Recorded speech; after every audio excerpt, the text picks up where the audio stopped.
God damn, Gary. Some serious gourmet shit. What flavor is this? That's right, it's the all-hell medium roast private blend. Check out the Geek Grind Coffee Nerdrotic page for our other options like the Decadent, Feathers of Liberty, vanilla-infused flavored coffee. Or if you're looking for something darker, try the Dark Roast FNT blend of the Fellowship. You know what? Just buy all three. GeekGrindCoffee.com. Use discount code Nerdrotic. Huzzah! I learned a long time ago that there's no sense getting all riled up every time a bunch of idiots give you a hard time.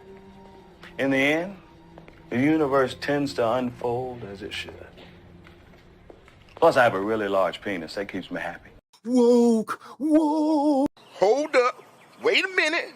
Something ain't right. My mind is a raging torrent, flooded with rivulets of thought, cascading into a waterfall of creative alternatives.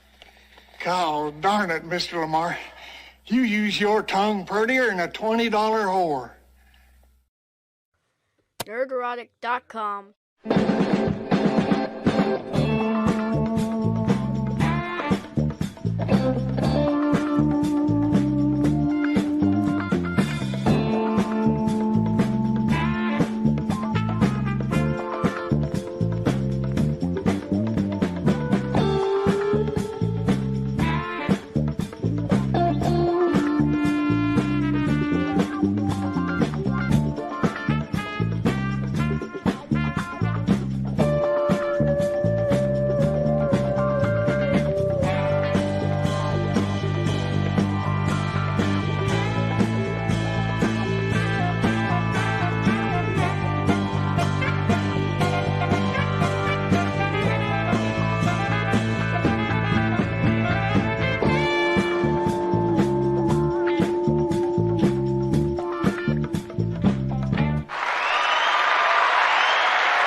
Yeah. It has been so long since I talked to you, Chris. Oh yeah. It feels like it's been weeks. Well, I mean, we talk on Twitter, on X, on the DMs, but man, watching your adventures in the UK and, you know, across the pond, so to speak, was awesome. You meeting Az, doing Real BBC in person, seeing Az struggle being sick, seeing you meet. I was telling you before the stream, there's that clip of the little black child and a little white child. They see each other across the way on the sidewalk. They run towards each other and hug. And that's kind of what I thought when I saw you and Az meet each other. It was hilarious. It was a beautiful moment and super gay. Yeah. But thanks for not pointing that out like everybody else did. I think I did point it out, like on the comments on that video. You did. And it should, because it was pretty gay. But thanks for following our exploits. It was tons of fun. I'm still recovering a little bit, so that was quite a trip. I usually can go about 10 or 12 days and I start to lose it. God, the longest I've been away from home was hanging out with you in LA for that week and a half. This was a little longer. So now I'm waking up at 5:30 in the morning every morning. So I'm just rolling with it. I'm a morning person now. Oh, well. Yeah. Fading out at about 11. For now. Yeah, for now. And then Xray Girls Adventures, I would say the best parts probably never made it to social media. That's what I'm going to guess. Definitely. Yeah, for sure. There's a reason we didn't go live all the time, okay? Yeah. So, yeah. It was really fun, though, and I miss it. But at the same time, it's nice to kind of come back to a little bit of structure. I miss YouTube, being here, playing games. I haven't played games in a long time. it feels. So yeah. I agree. I miss you guys. It was like if you ask me what's my favorite thing in the world, in the top 3 will be hanging out with my friends. That's it. Hanging out with my family and friends, being knuckleheads, and we got to do that for 2 weeks, and it was freaking great. And got a little time with the missus and Perry and Gay Perry, which made her very happy, which is the whole point. Perry with Carrie. Yeah, with Carrie Smith. That was random. She was just like, hey, or no, people on Twitter were like, hey, Carrie's in Paris. We're like, what? What the hell is she doing here? But we ran into people who know the channel in the Louvre. It was freaking weird. That is weird. That's when it gets to like, whoa, this thing's real. Yeah. So It happened a lot though. Just all over, even in the UK area. Yeah, on the streets of London. Yeah, that was weird. Yeah. Wild. But what a turnout, man. The UK brings it. We've got a pretty big audience over there. So thank you. Cheers. I really enjoyed your country. Your food was much better. It was much better this time around. And Yorkshire is beautiful. It's freaking beautiful. So I understand why Az lives there and doesn't want to leave. But so much for the good stuff. Oh, I guess we can talk about One Piece later. I'm not going to stop talking about that, by the way. Dude, I'm still going to do a fucking video on it. Because it's amazing, dude. It's really good. It's so good. Yeah. It's so good. I watched the first 2 episodes. I'm like, this is really good. I mean, the story is driven by the characters, which is unlike Ahsoka, which I'm sure we'll talk about later. We're going to talk about that. And I just watched the whole thing on Saturday. I just sat there, drapes drawn, big screen, and just watched the rest of the series. And the way it ends, I get chills thinking about it. The way they just declare what their goals are, what their dreams are. When all of the key characters, we see their backstories as children, kind of what formed them, formative moments, and what got them to where they are. And God, I mean, Zoro's story just freaking was heartbreaking. And I think there's more to that story. There's more to that story that absolutely. When you think about it, everybody's story is kind of heartbreaking, right? But they're not a bunch of nihilists and dicks about it. Like there's still this like positive energy. And as I said on Twitter, it's like anti-nihilism. That's what the show is. It's like anti everything Hollywood has been about, and fucking produced by Netflix, which is a miracle. Right. Surprise. Almost. But after watching it through the 3rd time through, Chris, like I am keenly aware that we watch something special. Like not just a good TV show, something that's truly special that will stand out from all of the rest. That's how good it is. Depending on where they go, how they do season 2. But as far as season 1 is concerned, on its own in isolation, without watching the anime and only reading a couple of volumes of the manga, which I enjoyed, by the way, the storytelling's great. I'm not the biggest fan of the art, but I after watching it the 3rd time through, and I'm like, I'm still loving the hell out of this. And by the way, the soundtrack for it is fucking amazing. Like the soundtrack is on Spotify. I was listening to it. It's really good. And I'm actually watching it again. We're going to binge it at a buddy of mine's place. He's got this 35-foot inflatable screen. Oh, excuse me. Does he have girlfriends that go along with it? No, he's married. Wow. But we're just getting a group together to watch it, and we're getting a bunch of pirate inflatables to put in the pool. That's awesome. Oh that is my fucking awesome. No, I couldn't wait. That sounds fun. Yeah, that sounds a little gay, but that's okay. Inflatable pirates. Ahoy, mateys. Dudes and their inflatable pirates.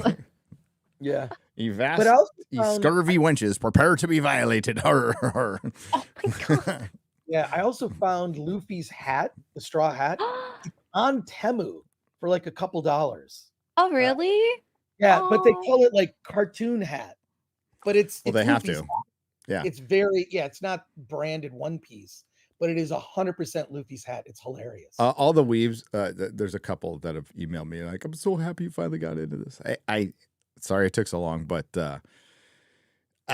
like I said, it's something special. It feels like you watch something that was seminal, a seminal work. That's not going to change, you know, like literally speaking, it's not going to change the world or anything. It's what, you know, popular art is supposed to do. It's supposed to make you feel good and enjoy it and have fun. And it did it.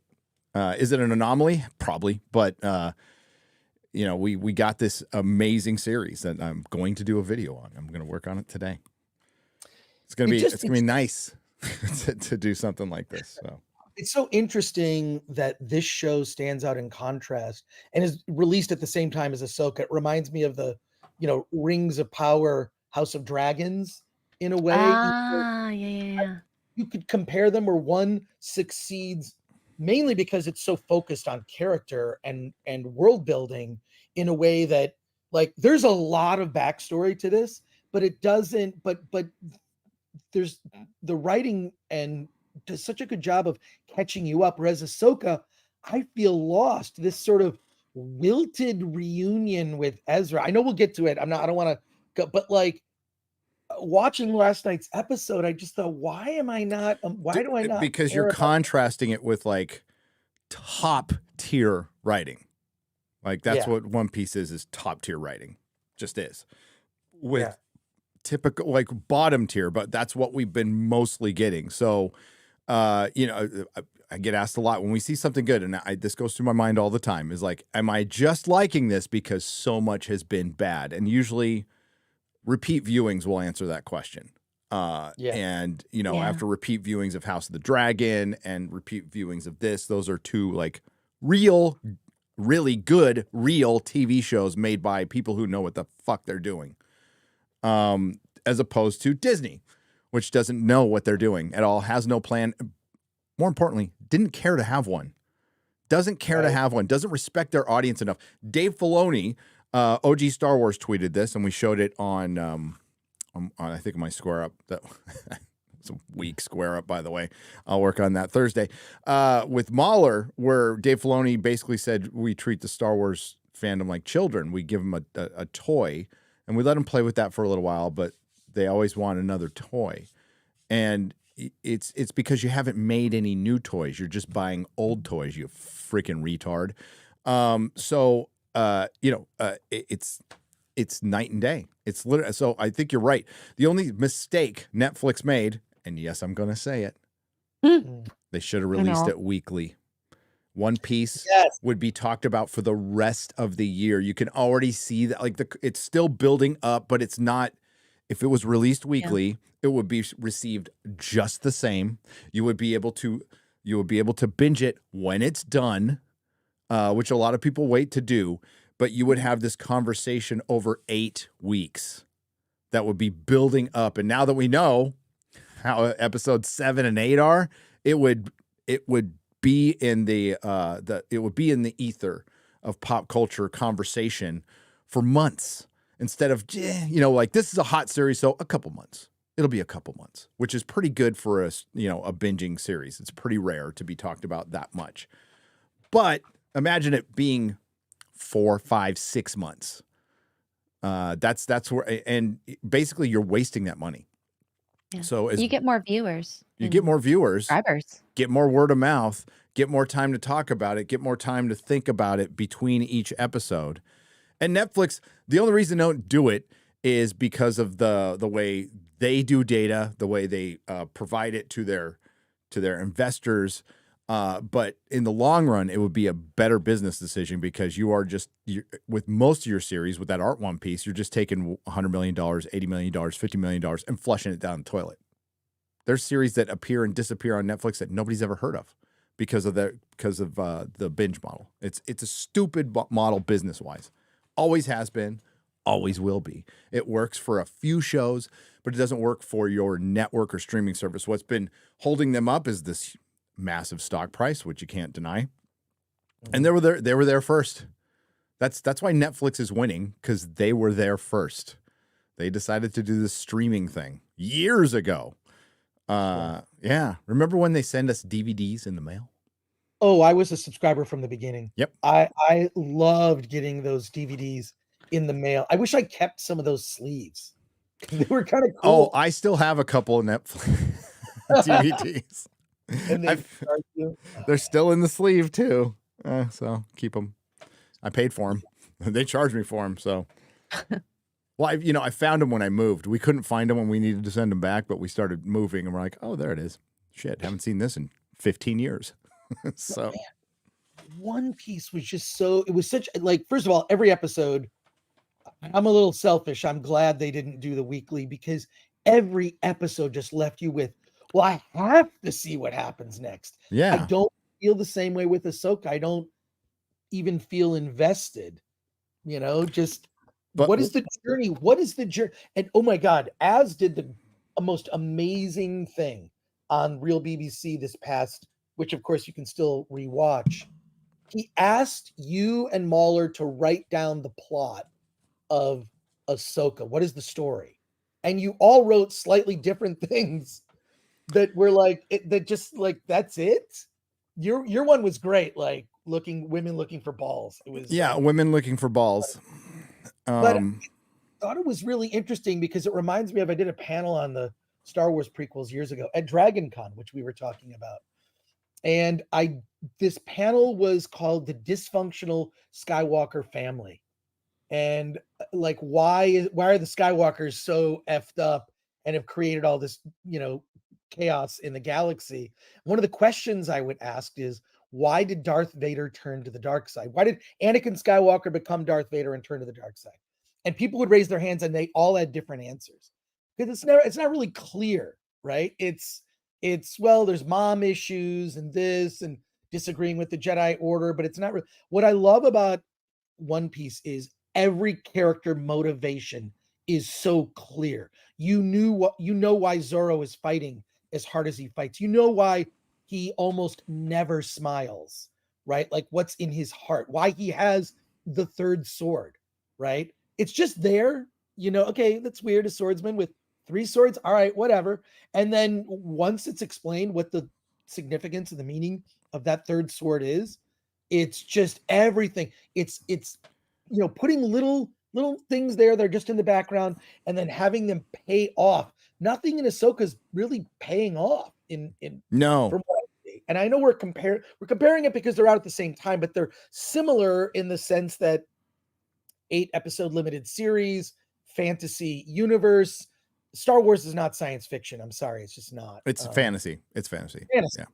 Fantasy. But the fantasy world in One Piece, which is so weird, is so clearly defined. You bring up the snails thing, that is so cleverly done. It's just, you just accept it.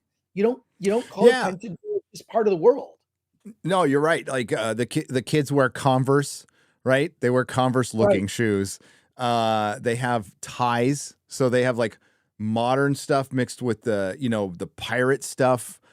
So they have electricity, and it doesn't matter. Like it's such a mishmash of stuff, and it works within that world because they really have separated. Like this is clearly not our world. You are in a different world. But the way they establish it is through characters. Once you start caring about characters, everything else can fill in world building wise. By the way, the I think it's Oda. Sorry, Oda. Like he's got there's 1,000 volumes, 1,000 anime. Don't know, a fucking shitload. We'll just say lots of shit, lots of volumes, lots of stories, and they were able to tell us who the characters were, where they were going in 8 episodes. We knew beforehand, and what you were just mentioning with like the third sword with Zoro, that locks his character into place. Like we already started liking him. We knew enough to get through the series, but then we got the hook, right? That's your hook, which sticks with them forever. And it's such a simple hook, and it's a good hook. And it's one of those ones that they really, Gail Simone, tried to take away by fridging, like motivation in life can come from the loss of something, the loss of someone. And because of the Bechdel test and Gail Simone and their ilk, they've been taking that away from storytelling, from men and women, by the way. And it shows fucking Ahsoka is the Bechdel test. That's all it is. It's the Bechdel test all the way fucking through. And they want to get extra marks on the Bechdel test. So they even take it. And remember, the person who came up with it was joking. It was satire. It was satire, Right. but now they take it as a fucking religion. So you have, you know, hundreds of stories that they truncated down in this 8-episode series. Pose that to Ahsoka, which is essentially season 5 of Rebels, but they didn't fucking tell you what happened in the previous 4 seasons and the previous 7 seasons of Clone Wars and all the other Star Wars you need to watch. And they just assumed knew that. That's how they walked into it. They didn't walk into One Piece that way. So One Piece has more to cut out, more to streamline, right? And they did it perfectly. And Ahsoka just went, oh, Dave Filoni's like, of course you watched my masterpiece, Clone Wars and Rebels. How could you not? Everybody knows that. That's a guy who's never fucking worked outside of Lucasfilm. That's a guy who's just like trapped in his little fucking bubble and just assumes everybody gives a shit, which they don't. And he made season 5 of Rebels, except it's less human than the cartoon. That's impressive. That's an impressive failure. And people are just responding to the jangling keys. It's a shrinking audience. But dude, One Piece destroys Ahsoka. Like, it embarrasses Disney completely. It embarrasses Hollywood, I would say. The show embarrasses Hollywood. And was it an accident, or was it because the creator of the work was not only heavily involved, he had power, like real power, could tell them to reshoot shit and stuff? Yeah, Ahsoka. It's funny because, you know, I binged all of One Piece, been watching Ahsoka, and wow, could the entrance of Grand Admiral Thrawn be so boring and just less impressive? Like, there have been better Star Wars villains that were introduced. You get a sense of they're just chanting Thrawn while he's walking. He doesn't even walk with any sort of presence. I'm looking and I'm like, does he walk like a pussy? Like, literally, that popped into my head. Like, he's not even walking with any commanding presence. They're not in fear of him. He's supposed to be this incredible intellect, and Ezra's out there and Sabine finds him like that, like nothing happened, like just so easily she finds him. Like, either he's 20 steps ahead, which he's just, the character was so much better in the books. And guess what? I didn't watch Rebels because it was a show for children. I could tell by the animation style and the writing. I'm like, that's a kid's show. I watched the first season, and then I'm like, I'm fine that this exists. I don't need to watch this. But Thrawn could not be any more. He just seemed weak to me. He seemed like, you know what he seemed like? Someone painted Admiral Piet blue. Yes. You know what I mean? Just like, he's sort of weak. Okay, Thrawn, because he was an alien. If you don't, most of you probably know the background. So he's an alien species. He had to try harder in the Empire. They wouldn't accept him. So he had to train and basically overachieve at everything. This guy would be in perfect fucking shape. Perfect shape. Keen intellect, because he's not a Force user. Everything is done through his wits and through his determination. That's why he's supposedly so bad. And it looks like the horny elf did the best meme. Did you see it? Xray go. I should have bookmarked it. It shows Thrawn from Rebels, and it shows Thrawn from Ahsoka, and it says before COVID, after COVID. Oh, let me see if I can find this. Just go to Horny Alf's Twitter. It's so good. That's perfect. But you're right, Chris. Like, I was even like, hey, okay, like, you got my interest. Live action Thrawn is coming on the screen. I am paying attention. So I'm like, okay, here we go. For one, I just want to point out that Captain Enoch, the gladiator looking fucking stormtrooper, right? You know who's under that mask? You know, Wes Chapman, Amos from fucking The Expanse. Okay. They have a fucking mask on him, dude. The guy looks like Captain America, by the way. And yeah, that's fucking Amos from The Expanse under that mask. Wow. Yeah. Or maybe he's just a voice actor. I don't fucking know.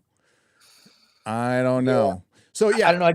The gold stuff, I just sort of threw me off. Like, all right, I get that. Here's this beat up Star Destroyer. That's kind of cool with broken parts. I like that. But the gold face that looks like, oh my God. That I didn't know he had a belly. Oh my goodness. He's got, listen, This is Lars Mikkelsen, Mars Mikkelsen, Dars Mikkelsen, Lars. It's not Mads, it's Lars.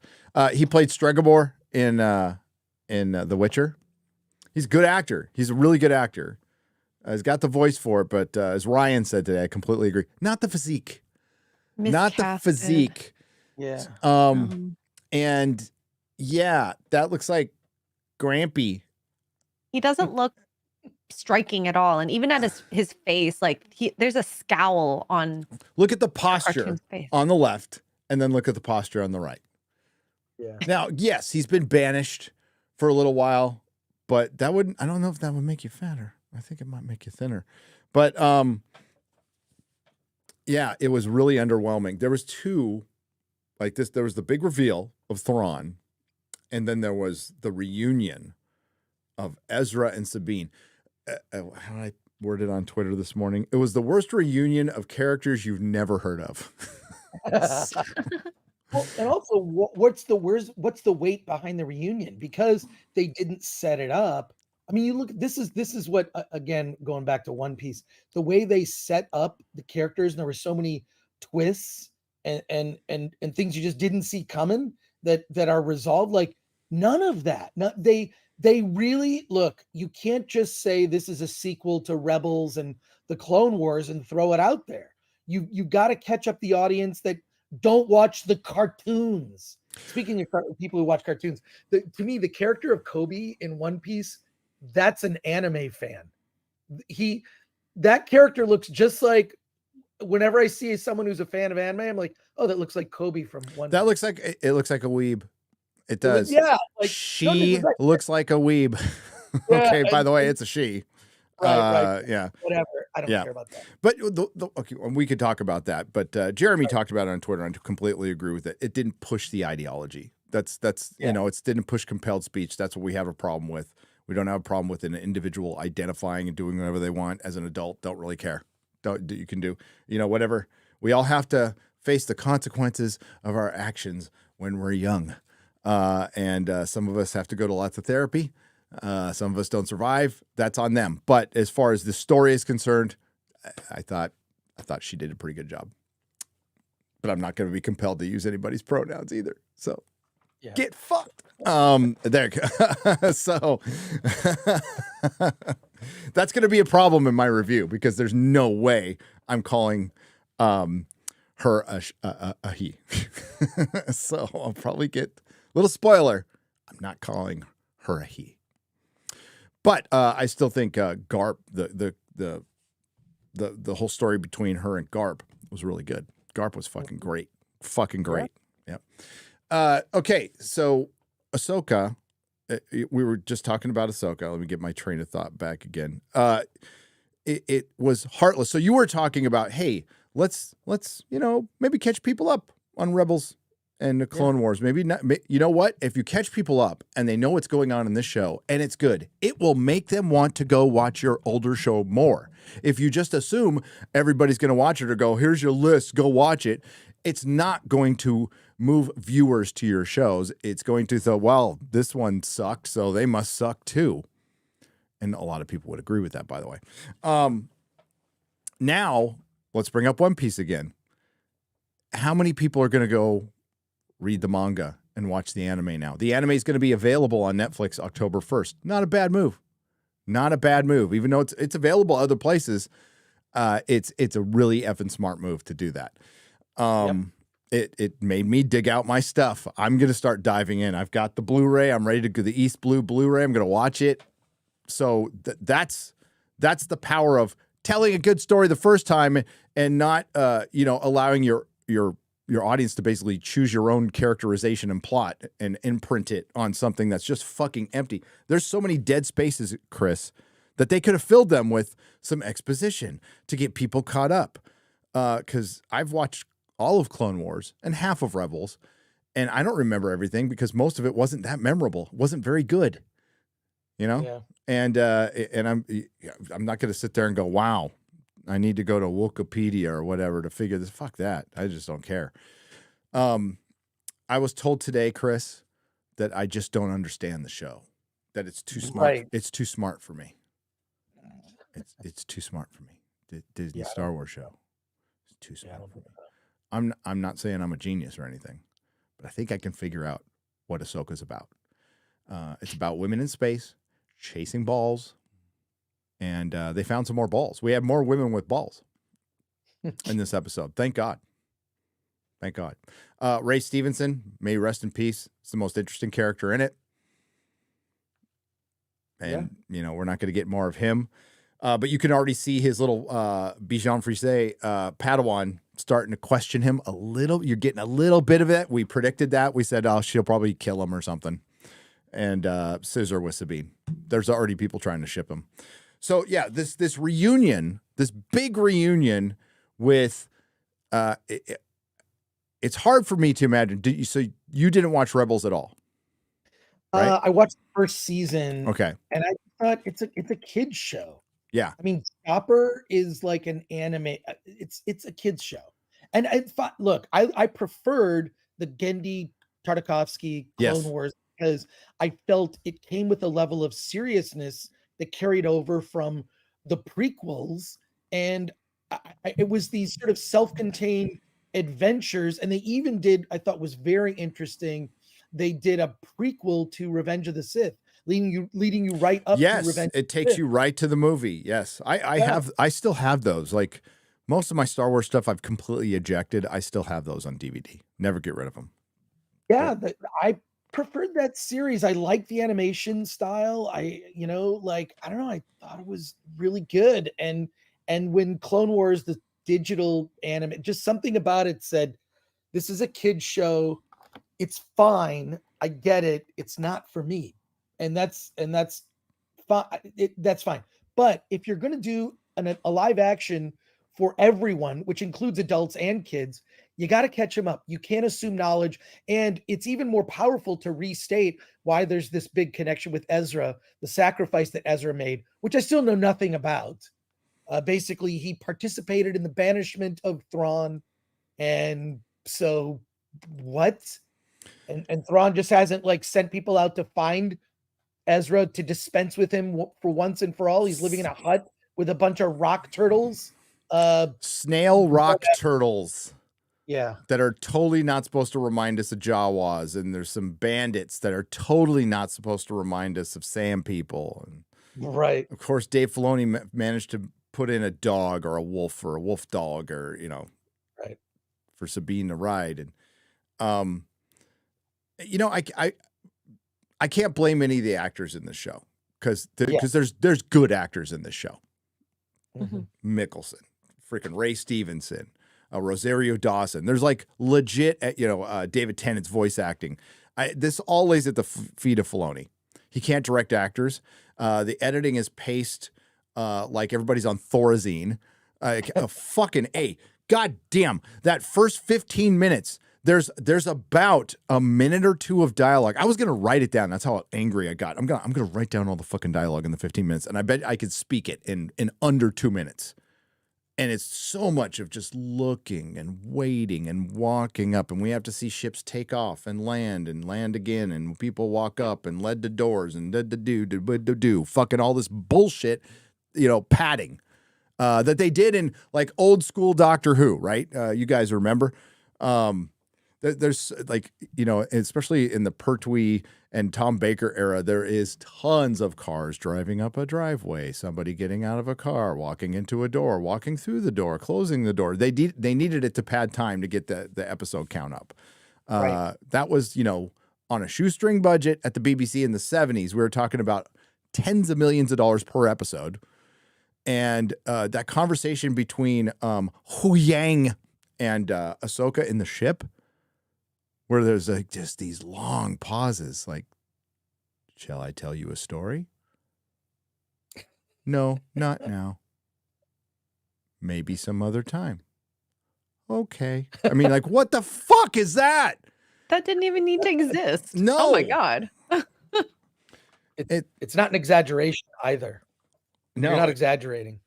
I'm so glad I didn't watch it. Do you find so once they start pausing, I just hit the 10-second thing. Boop, go 10 seconds, and I miss shit, by the way. I'm starting to do that. I wish I could watch these at double speed. Oh, I know Netflix has that, but does Disney have that? I don't think so. no, but there is a way to do it. But I can't tell you. One Piece is about pirates. Sorry, said that. That was my Tourette's kicking in. Yes. Yeah, Netflix thankfully has the speed, so I was able to watch and review Witcher season 3 without completely losing my mind. Oh, it is insane, Chris, that the same people who made Cowboy Bebop, Witcher, the same. They don't make it, by the way. They hire production companies to make it. Well, Netflix doesn't really make anything on their own. They don't have studios. They hire production companies to make things, and then they might have studios now. Do they have studios yet, Chris? Is there a Netflix Studios? There is a Netflix Studios, but it may be in name only. Okay. Right? Or facilities where they Just rent out. Yeah. Shoot. Yeah. So I'm actually going to Netflix today for a screening of a film. I forget the name of it, but I only want to go because I want to see if there's any One Piece stuff there. I want to check. Oh, dude, you got to find some for it. Yeah, I'm getting a little. I want there to be that. I want that soundtrack on vinyl so bad. Probably won't get it, but sounds so good. So good. The music. I get chills thinking about it. Like I couldn't tell you with Ahsoka. Like the soundtrack just seems like an old school samurai movie. Yeah, it's not as bad as Mandalorian. I'll give Ahsoka that. Like the music's a little better, but I still believe I know that you should do John Williams emulation. You should emulate John Williams. His music is a character in Star Wars. It's not Star Wars without, and it doesn't mean you can get John Williams, but as they did in The Next Generation, they emulated they used his themes and stuff, but they emulated Jerry Goldsmith. That's what they did, which fucking worked. And it was the one thing that was missing from Picard. I mean, aside from good storytelling, characterization, and characters we give a shit about, and they put that back in, and the soundtrack is fantastic. By the way, Picard was my favorite show till I saw One Piece this year. Yep. Yeah, Picard season 3. That shows this year. Picard and yeah. So. God, it sucks that we're not getting. I watched Tulsa King again. God damn, it's so good. That's such a good show. You should check it out, Chris. It's fun. It's a good show. I think we might get Reacher this year at the end of the year. A couple months. That I'm looking forward to. But not much. So what can you talk about what movie you're going to see at Netflix? Or is that Fair Play? Fair Play? Yeah. Plus I have to check. I've heard of that. Why have I heard of that? I don't know. It's but occasionally, they'll have screenings at Netflix, and the lobby is like a club. I'll take pictures. Maybe there'll be some One Piece stuff in the lobby, but there is Netflix Studios is sort of in name only. But yeah, you're correct. The production companies that they work with, they consider trusted partners. So someone asked me recently, well, how do I sell a show to Netflix? You do not sell it to Netflix. What you do is you sell a show to a production company that already has a working relationship with Netflix. That production company then sells it to Netflix. Netflix is not going to talk to you. That's not how this works. So no, that's not how they work. That's not how the tech industry works. And Hollywood's figuring that out, that they are now a wing of the tech industry. And that's going to be a humbling experience for big studio execs like Bob Iger. It's like you are Amazon, Apple, and Netflix's bitch now. Yeah. So there you go. And there's nothing you can do about it. You can't unmake the soup. The technology is here. It won't be going away. I think some studios will that article you talked about, become the arms dealer. That's the only way you survive, is provide the content. Don't have a streaming service. Sony's way ahead of people on that, by the way. And I think Paramount will probably eventually go. When Paramount's bank told them that's what they should do, they probably should do that, because their stock is like $13. Let me see. Let's is it really? Yeah. Let's look at Paramount stock. Boop, doop, doop, boop. $13.46. Oh on the my way God. down. On the way down. Ouch. Let's see what the 6 month. What's the drop? Okay, the drop is a year ago it was trading at like $22. And if I go back even farther, no, 6 months ago it was trading at $22 and it dropped 50%, like overnight. On May 4th, it dropped. So let's go back a year. Yeah, because it was trading like, God, it was high at one. Yeah, there's that peak. March 20. Yeah, $94.94 on March 12th, 2021. It hit this insane peak because they had, I think that's when they merged or whatever, and then it just bottomed out. Kurtzman Trek didn't save Paramount, by the way, I guess.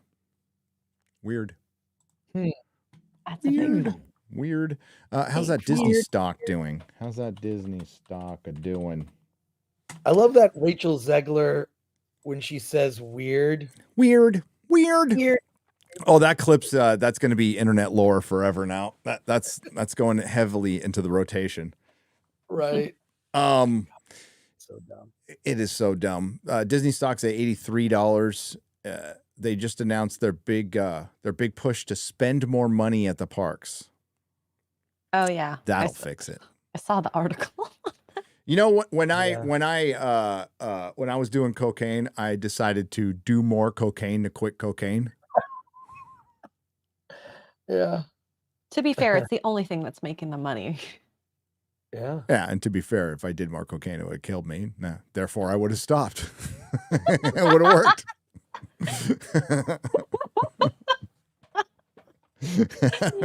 Oh my goodness. There's always two options. Okay, so Chris, what was your thoughts on the previous episode with Anakin coming back? I thought it was a big nothing burger of member berries filled with member berries. So, and the way I interpreted it, because it doesn't explicitly tell you, No, it doesn't. I don't have a problem with it. Just all happening in her head. Yeah, there is no world within worlds, or they didn't explicitly like. And the whole thing, they wanted to have this sort of death and rebirth experience, which is part of the Joseph Campbell hero's journey, right? So, which is fine. It was similar to, Luke's confrontation in the cave. Your weapons, you will not need them. And he doesn't listen to Yoda. I like that. I mean, it's that death and rebirth thing. It happens in Dune when he takes the water of life. And this is something that's in every hero's journey type of story. But for her to emerge with like wearing a white shawl, I don't know. I just thought it was she's dumb. Ahsoka the White. It's just like Gandalf, except without the likable character, the backstory, the characterization. Yeah, shut up. It's just like Gandalf. Oh, and then you didn't read the fucking books, by the way, because it happens very, very differently in the books. So, yeah, I was not moved by it. I know there's a lot of Hayden fans out there, and like, Hayden the person, I've got nothing against, man. Like I said on Friday Night Tights, hope he made a fucking bank on this. And I'm glad, I love it when I see actors, get another shot. He's not a great actor. Like he wasn't a good actor then. He's not a good actor now. I think he's a little better, but not much. But people like him. It sucks that like, I kind of feel bad for the millennials, right? Because Chris, we got Luke Skywalker. They got Anakin. They got little baby Anakin. It's almost unfair, but that's who they attach to. The problem is the person you attached yourself to is the bad guy whose story clearly ended. Luke's could have gone on. Yeah. Could have gone on. So I guarantee you this is going to, you mentioned it. It's already been done in the comic books. I brought it up in the past too. I think it's a fucking terrible idea for Disney to make it, but I think we're getting a Darth Vader series. I think that'll happen probably in the next 3 years. They'll bring Hayden back. They'll have him play Darth Vader. He'll be hunting down Jedi, and that Marvel comic when Marvel got the Star Wars license back, and they supposedly sold 1 million issues with Star Wars #1, which turned out to be entirely bullshit because they were counting the issues that they put into Loot Crate, and all the variants. So yeah, they fucking lied, but they really ran with this narrative that it was the first comic book to sell 1 million copies in a long time, which it would have been, except it wasn't. It was all a fucking lie. So, but then they followed it up with the Darth Vader series that was very popular.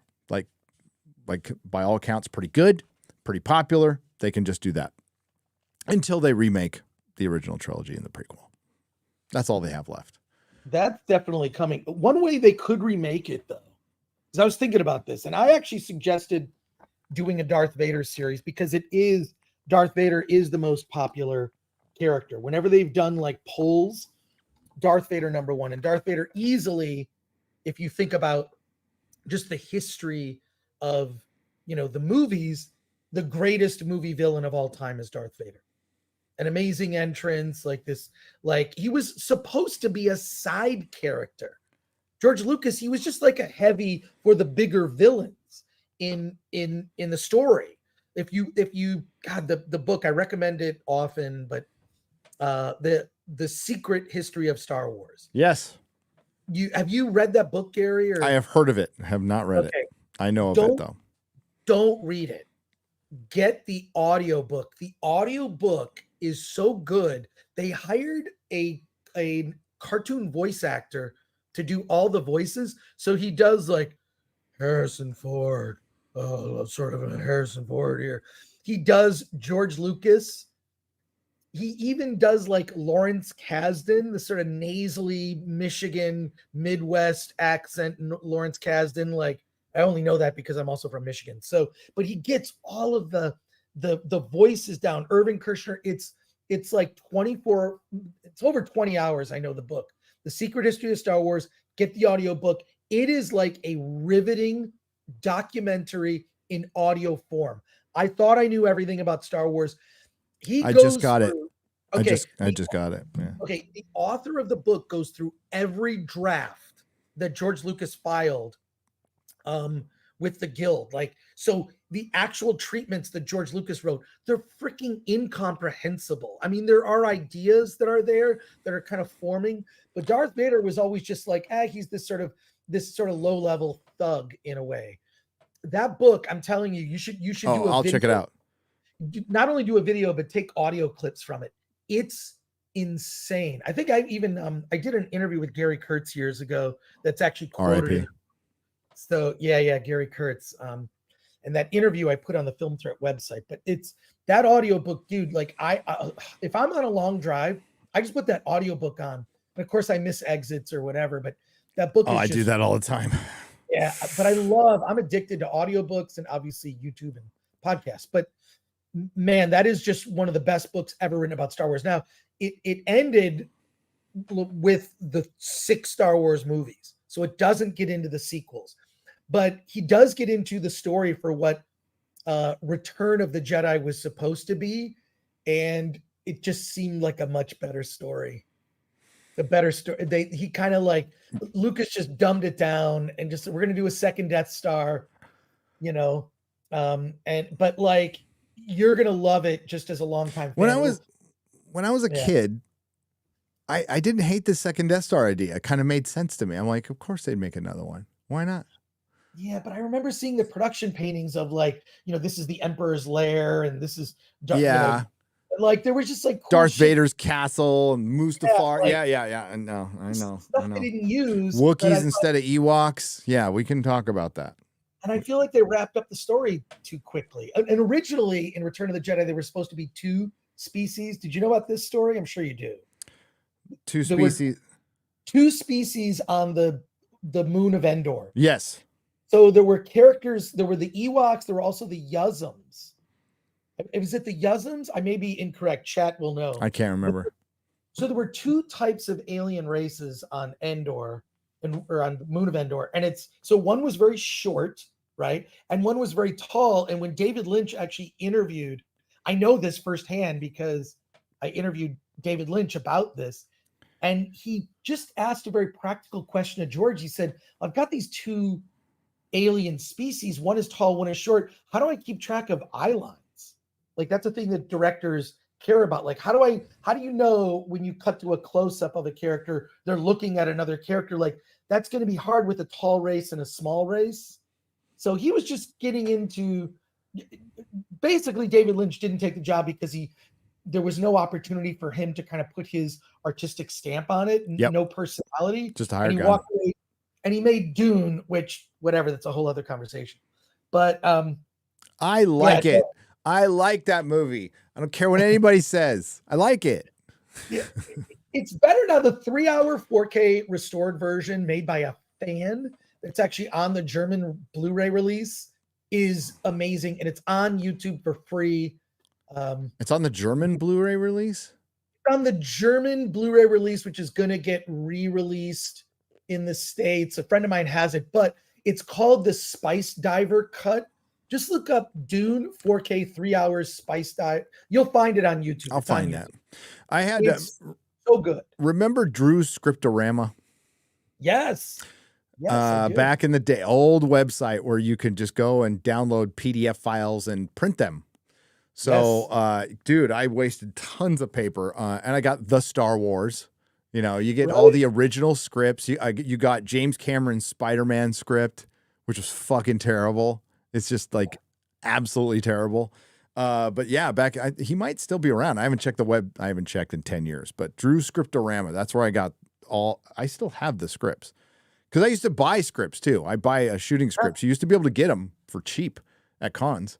You know, I got the Batman Forever. I got the Batman Returns. They're shooting scripts. Dude, in the 80s, I got a script for what was supposed to be the Star Wars prequels. It was just fan written, but it seemed real. What was it called? I forget what it was called. But I was riveted reading this, and it was fan done, but it was in script format. So yeah, cons you could buy, and then there's like Larry Edmonds bookshop in Hollywood. I remember. Yeah, and books, a lot of rare books. But yeah, man, those were the days. But yeah, the Secret History of Star Wars. I'm telling you, we need to talk after you've listened to it. Just if you've got like you've got those like I always have, some, AirPods or whatever in listening to stuff. Oh, I do too. Although I've gotten into, what I found recently on, not to plug Temu again, but these new headphones that go outside your ear hole, they're bone conductive. And I love it because after a while of having AirPods in your ears, it gets annoying, right? The feeling of it gets annoying. Don't like things in your ear hole, Chris? I don't like things in my ear hole. Some women. Well, I have Bose. Well, Bose are fine. Those are more comfortable. But I'm saying in your physical ear, like AirPods or earbuds, whatever. Yeah, that gets tiresome. I don't like things in my ear hole too long. Where it like yes, that's it. Bone conductive. It you hear the sound through your skull. It's Gary. Pick up a pair. They're on Temu. All right, I'll pick up a pair. What's a Temu? What's a Temu? I can tell you what Temu is. Is it porn? It's like AliExpress almost. What's an AliExpress? Shopping site. It's like a Asian Amazon. Okay, here's an Amazon where you're going to get ripped off and only half your shit, and when you do get it, it's crap. No. First of all, it is crap. But here's the dirty secret. You gotta just be Did I get that assessment right? I'm just wondering. I mean, like you're not like wrong. Alibaba or whatever the hell that was. That was like we steal your credit card and get a bunch of hookers in China and send you. You're getting most of these products, from the factory in China. So the dirty secret is a ton of retailers buy stuff from places like not necessarily Temu, but directly from the factories. Then they sell it at a huge markup on Amazon. So bypass Amazon. And if you buy it directly from China, it's just a lot cheaper. That's all I'm saying. Okay. I'm not recommending it. I'm saying. But you probably get like cancer from putting them in your ears because they're coated with something that gives you AIDS and monkeypox all at once. I found an infinity gauntlet ring for like $3 on there. Oh, that's pretty cool. I mean, Like, your just- finger's going to fall off in a year, but that's all right. Sure, I'll have a green finger. Perhaps Or that, it's a risk but, he's like, willing to take. it's a lot of dumb, cheap stuff. But the bone conductive, that's like a new thing. I really like it. Not necessarily for music, but anything voice related, it's great. Let's, for just a brief moment, get geopolitical, shall we? Sure. I know that excites the chat, but it's about China. Okay. They're about to collapse. They're within 10 years of collapse. And what the concern is now is they're so far into it, right, that we didn't understand how far into it because they're so insular with their information, that it's at the cascade effect that like we can't do anything about it. So we're just going to have to play along. And then eventually what's going to happen is we're not going to get our shit. So they make transponders for us. They make all kinds of shit for us. And we're just going to stop getting it one day. Now, we'll survive, but it'll hit our economy hard for a little while, hit them way worse, by the way. And it could lead to something like a war. But yeah, it's just like there will be no warning. It will just be one day we don't get our shit that we paid for. Well, maybe we should have manufacturing here in the United States. I don't know. Maybe. Why Especially- should companies like Apple has so much money, they are like a country. Yes, they are. And if we force them to manufacture their iPhones in the US, do you know how good that would be for the economy in the United States? One, first of all, the phones would be more expensive. There's just no way around that. Oh, But- they're already expensive. Oh my goodness. They're already expensive. But they're making so much profit off that. Like those phones are not that much to make. And Jeremy from the Quartering was absolutely right. Like he's talking about, buying your phone every year. That's insane. That's absolutely insane. Yeah, I don't do that. No. Should be every 2 to 3 years. Should be like 5. Yeah. I'd say 5. I don't know. The camera quality has increased so much though. Oh, it's ridiculous. The pictures I was taking looked good in the UK. Mine I'm looks so crappy compared to yours. The problem is also with a lot of this tech stuff that they make is it's planned obsolescence. Yeah. So they only the make death them ray, the Apple death ray. It's a famous thing. It exists. Yeah. They just kill your fucking phone. That's Apple's garbage. Apple should. It's like, especially after what Tim Cook said, and the fucking. I don't even know shit. You hear what the Chase CEO said? No. Oh, fuck. I'll see if I can find it. Uh-oh. I know. It's in our Discord. It's in our Discord in general research or general? Communications with you. Yeah, communications with you. Gary Communications. It's a Gary Communications. There it is. All right. I'm just going to read it out. This is from the Western Journal. CEO of largest bank encourages government to seize private property to advance climate initiatives. What? That's the CEO of JP Morgan Chase, who has a lot of people's money, maybe some of mine. Yeah, I'm out of there. I'm fucking bye. See ya. Just got to take the time to go do it. It's going to be a pain in the ass, but fuck you, motherfucker. Kiss my ass. And like this fool, he has a bank that was fucking bailed out. By the way, Chase and JP Morgan took advantage of the housing banking crisis and you notice how you saw a lot more Chases after 2008, 2009, 2010. Yeah, because they're part of that whole fucking boondoggle. So fuck these people. There's a lot of other options out there. I'm not a financial analyst, but just wanted to make you aware of that. It's more of that fucking globalist BlackRock bullshit that we're always fighting against, that people to this day go, it doesn't exist. You're crazy. Or conspiracy theorists, whatever. At this point, you're insane if you don't see it, by the way. All right. I guess we can get back to Ahsoka. Sorry for the apologies. But, they're all on the same team now. All these banks and big tech and Disney. The dialing it back to Star Wars and the disaster, like I can't wait for Ahsoka to be over. I'm going to do one more review. But I'm just like, I'm really at kind of my end with Star Wars. I'll mock it when the Acolyte comes out. That's going to be funny. That's just going to be purely funny. But what's happening now is what's left of the Star Wars fandom. I don't know how genuine this is, Chris. Did you see Mahler's video? I haven't seen Mahler's video. It's in my history, which is how I catch up. Isn't it like 9 hours? No. Mahler just released minutes? He released his version of a short. It's 45 minutes long. That's a Mahler short. It's a Mahler short. Yeah. And it's about Ahsoka, and it's about that one particular episode, and he compares it to 2 other shows that had a similar thing happen where somebody is knocked out and they're seeing things in their head, basically. It was a Buffy episode and a Futurama episode. Sting, by the way. Very good episode.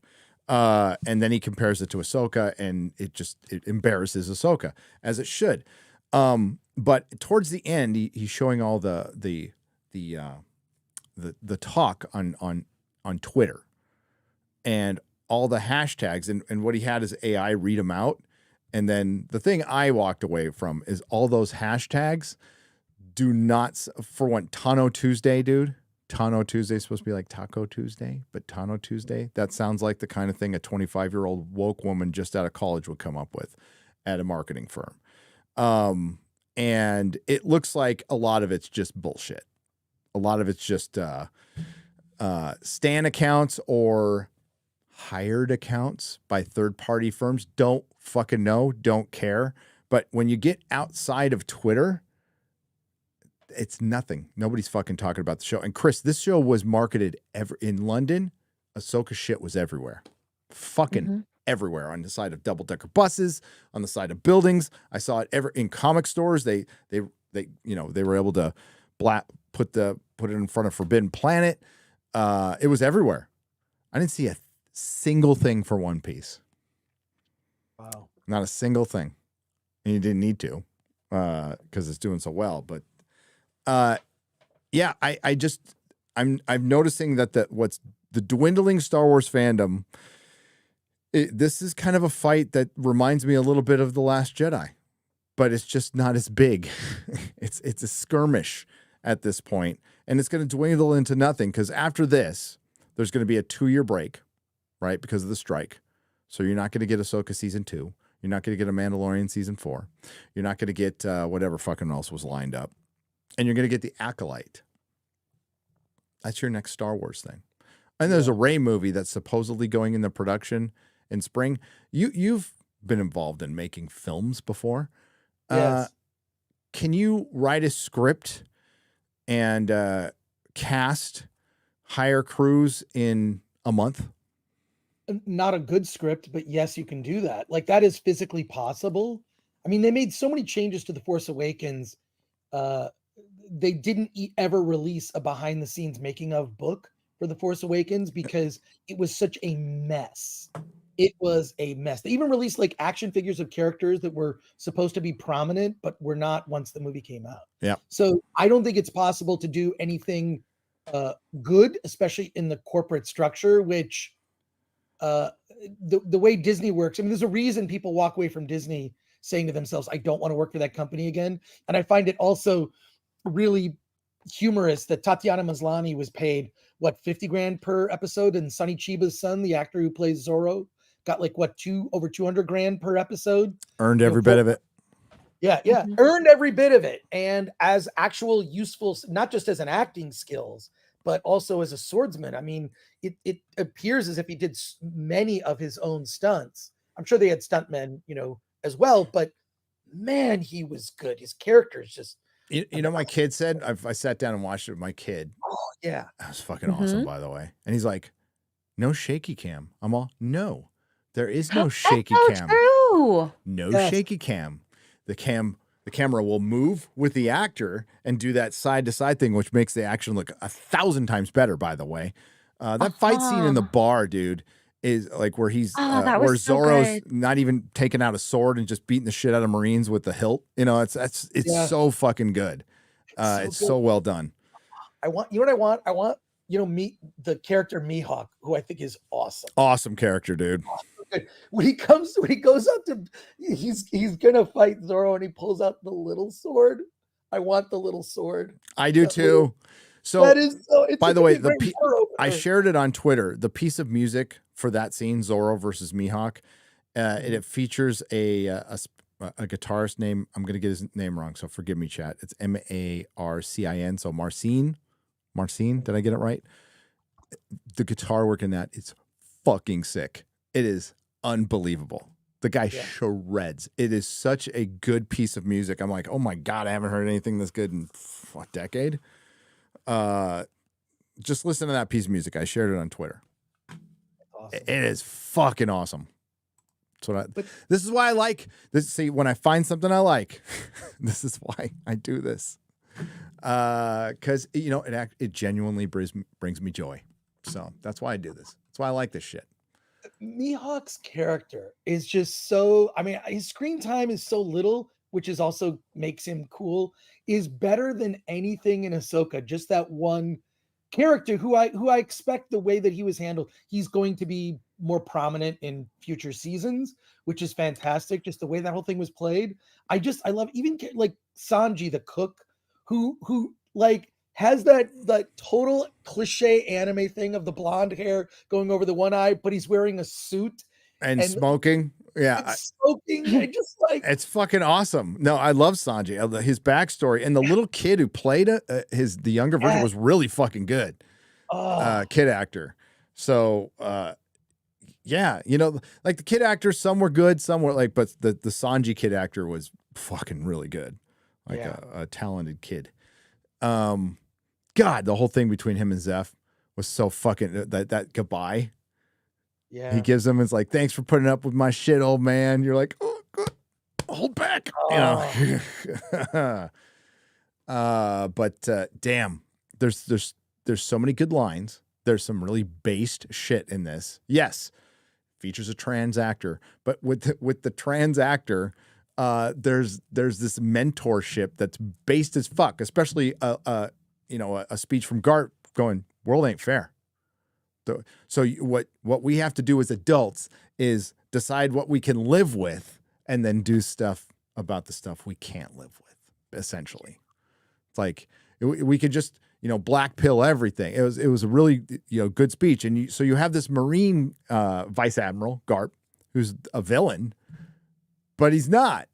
You could tell it. You could see him rooting for Luffy, his grandson. He's not going to be soft on him, And it was a complex character. The Marines are goofy.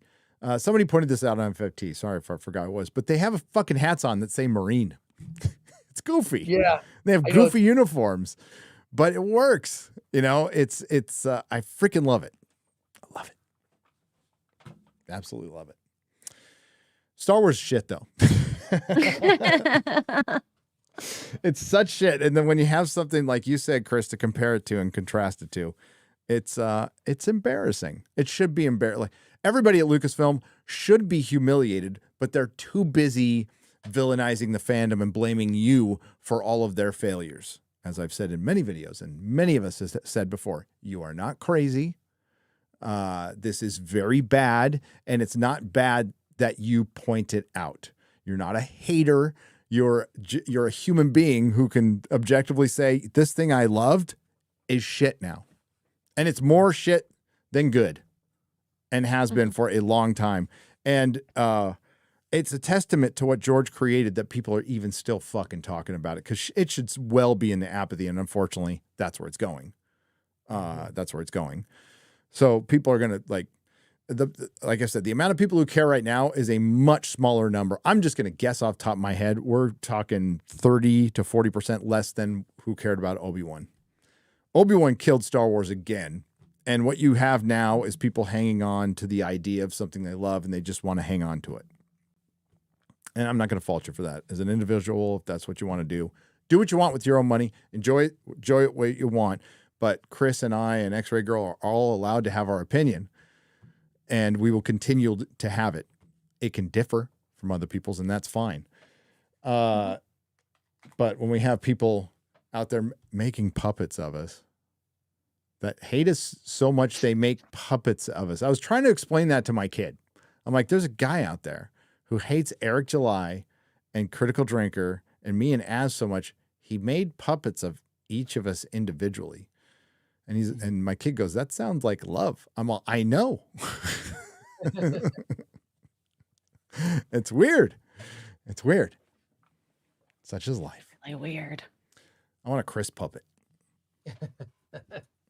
You know what Chris, I want? when are you gonna get a plushie? Yeah. Oh, we should. That's a good idea.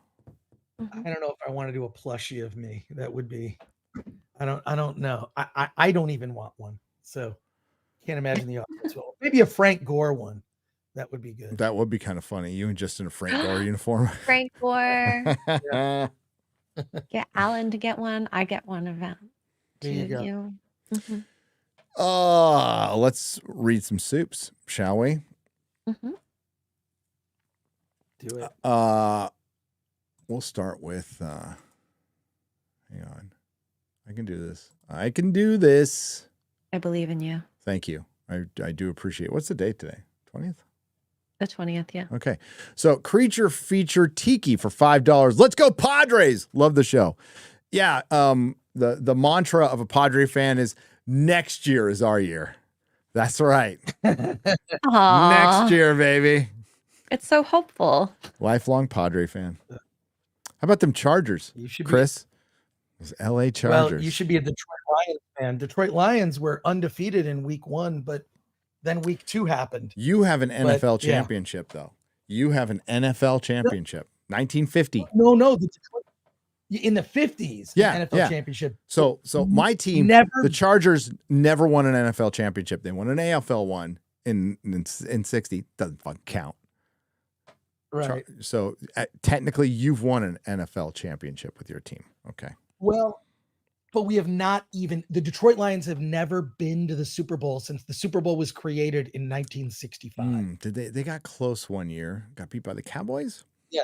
They got beat by the Cowboys in the early 90s when Barry Sanders was on the team. I'm excited. There's a Barry Sanders documentary coming out. That's cool. I love Barry Sanders. Gonna be on Amazon. God, it was fun to watch, man. Oh, he was.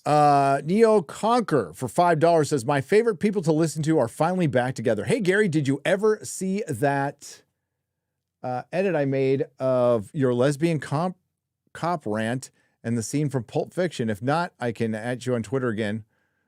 You guys will love it. Neo, I haven't seen it, but yeah, at me on Twitter again. Do it again. Do you have the same name on Twitter as you have here? Neo Conquer? But yeah, that pissed me off, man. You know, being the dad of a, kid on the spectrum, fucking pissed me off. Yeah. That pissed me off. Any fucking pig put their hands on my kid. Thrawn looks like someone's old lesbian grandmother. Says Cornelius Brunies for $5. Yes. Thrawn looks like a lesbian. He does. Matthew Anderson. Hey, Chris, watched my copy of Attack of the Doc you signed at AM. It was fun to reminisce G4 and also remember a time when events like E3 and San Diego Comic-Con were still considered cool. Thanks again. Wow. Thank you. That's awesome. Attack of the Doc is fantastic, and congratulations on selling out the Blu-ray, dude. Well, the first run. Wait, what? Oh my gosh, that's amazing. Yeah, it's sold out. It's sold out, but we do have it on order at our replicator. It'll be back in stock before the end of October. I don't have an exact date yet, but we just in time for the holidays.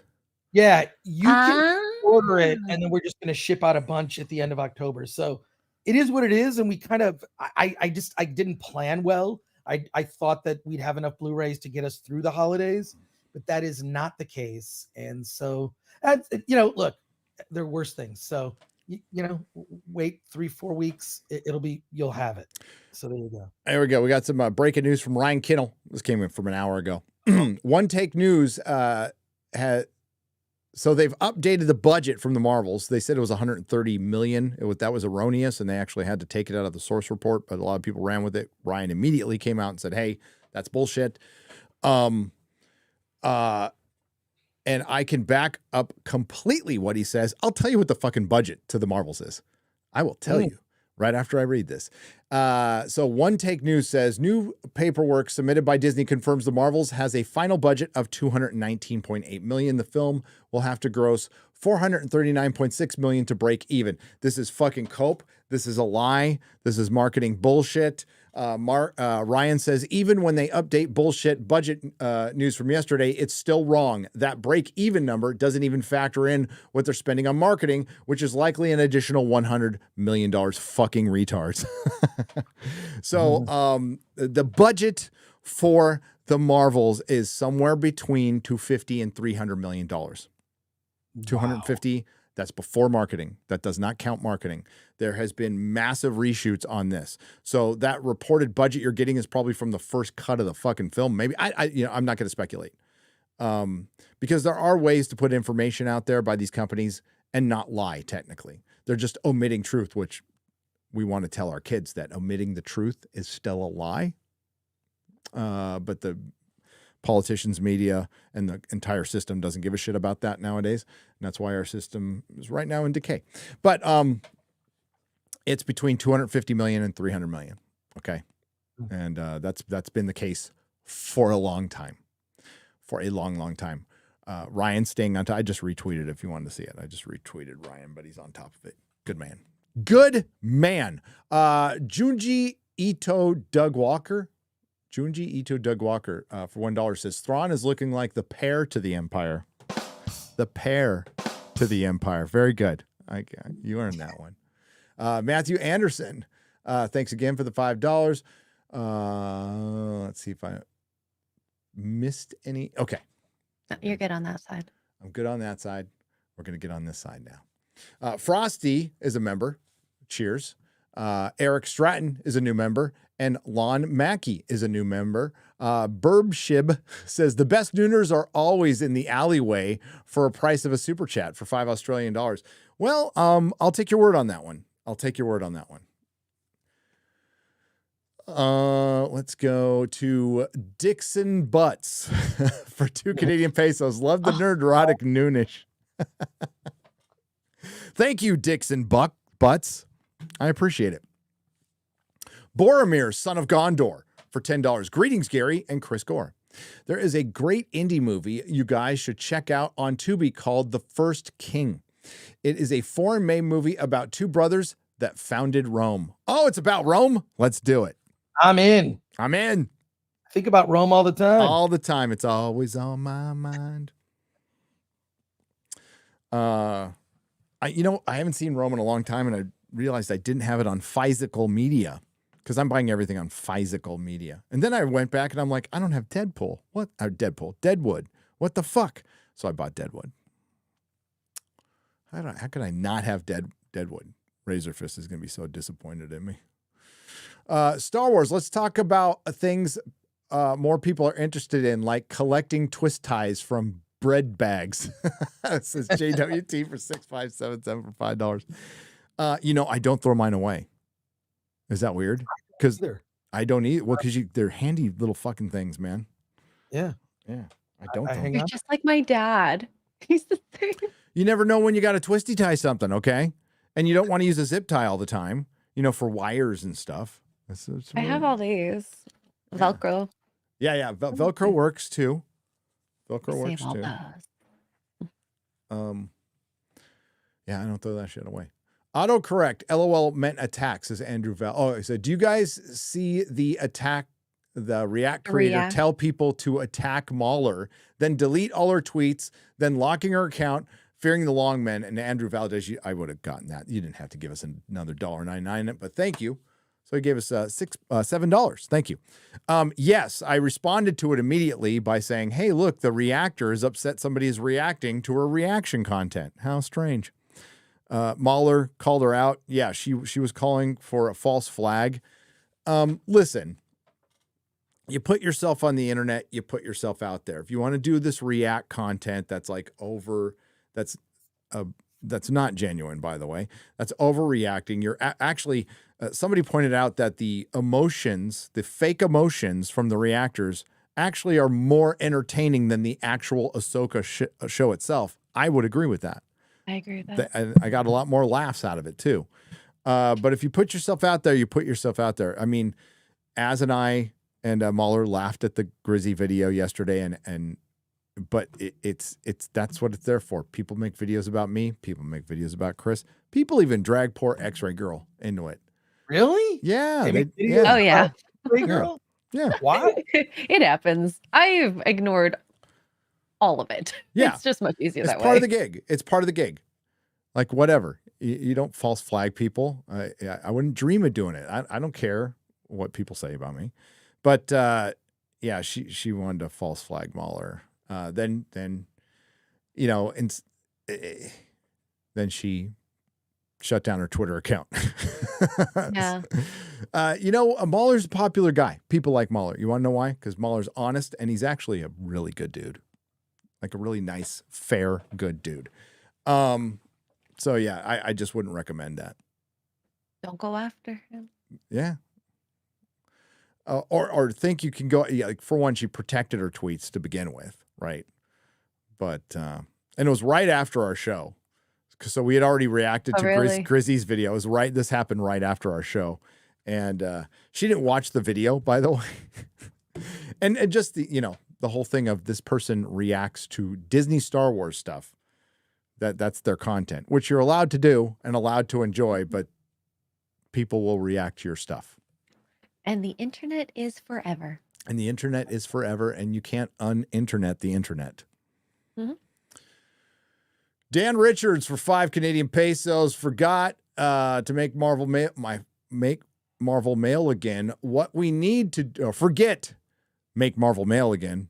What we need to do is let women emote again. Make that shirt happen. Well, there needs to be men. Like, there's no men in people go, what about Ray Stevens? Dude, he's a great actor who's been given nothing. His mere presence embarrasses every other actor there, but it's still nothing.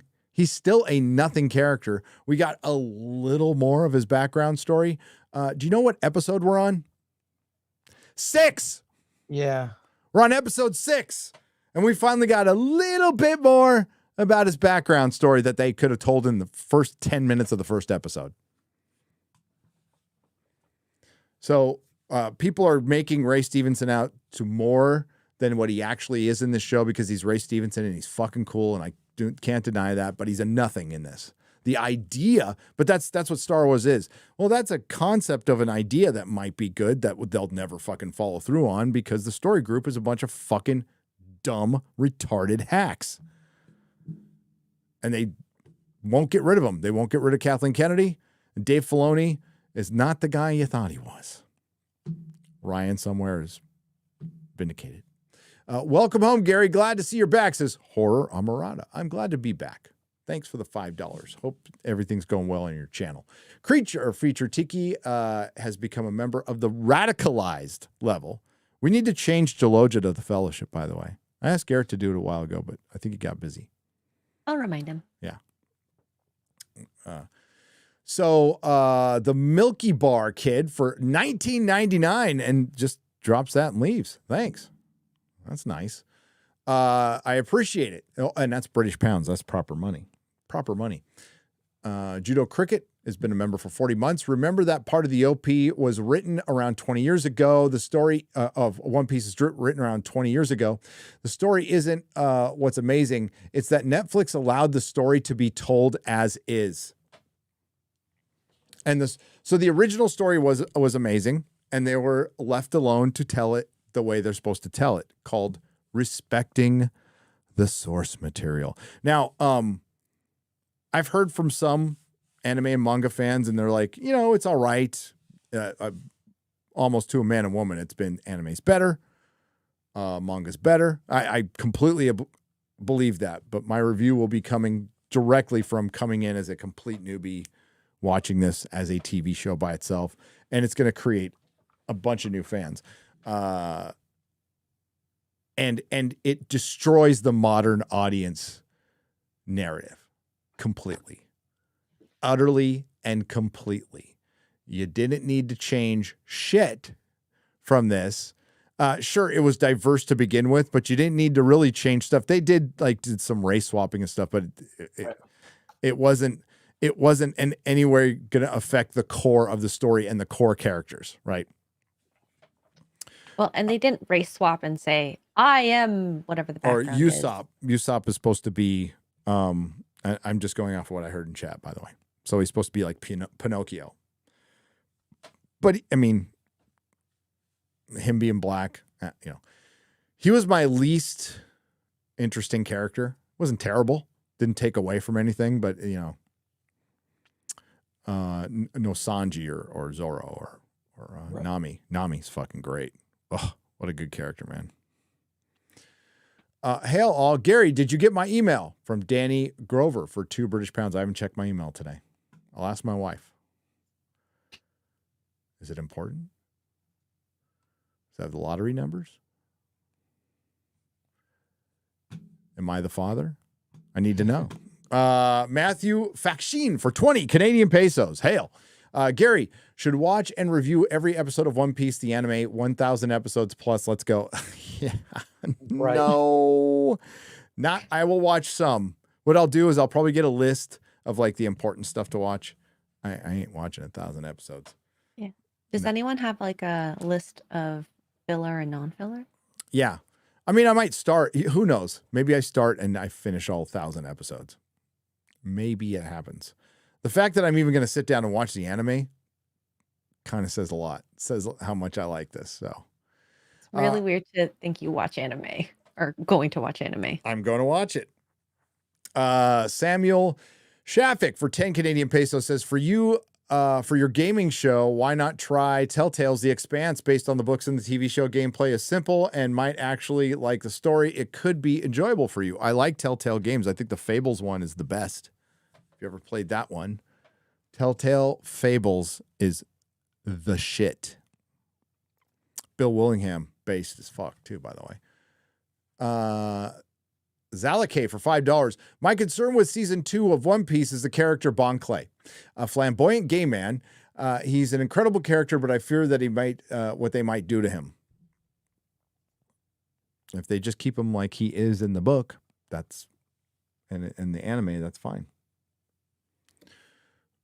It's not out of the realm of possibility to have a flamboyantly gay pirate. Spanky. Welcome Jaloja level, and Bashy Washy has been a member of the Gandalf level for 33 months. Says, Gary, go and watch One Piece again, but this time listen to the Japanese dub. It's done by the OG voice actors from the anime.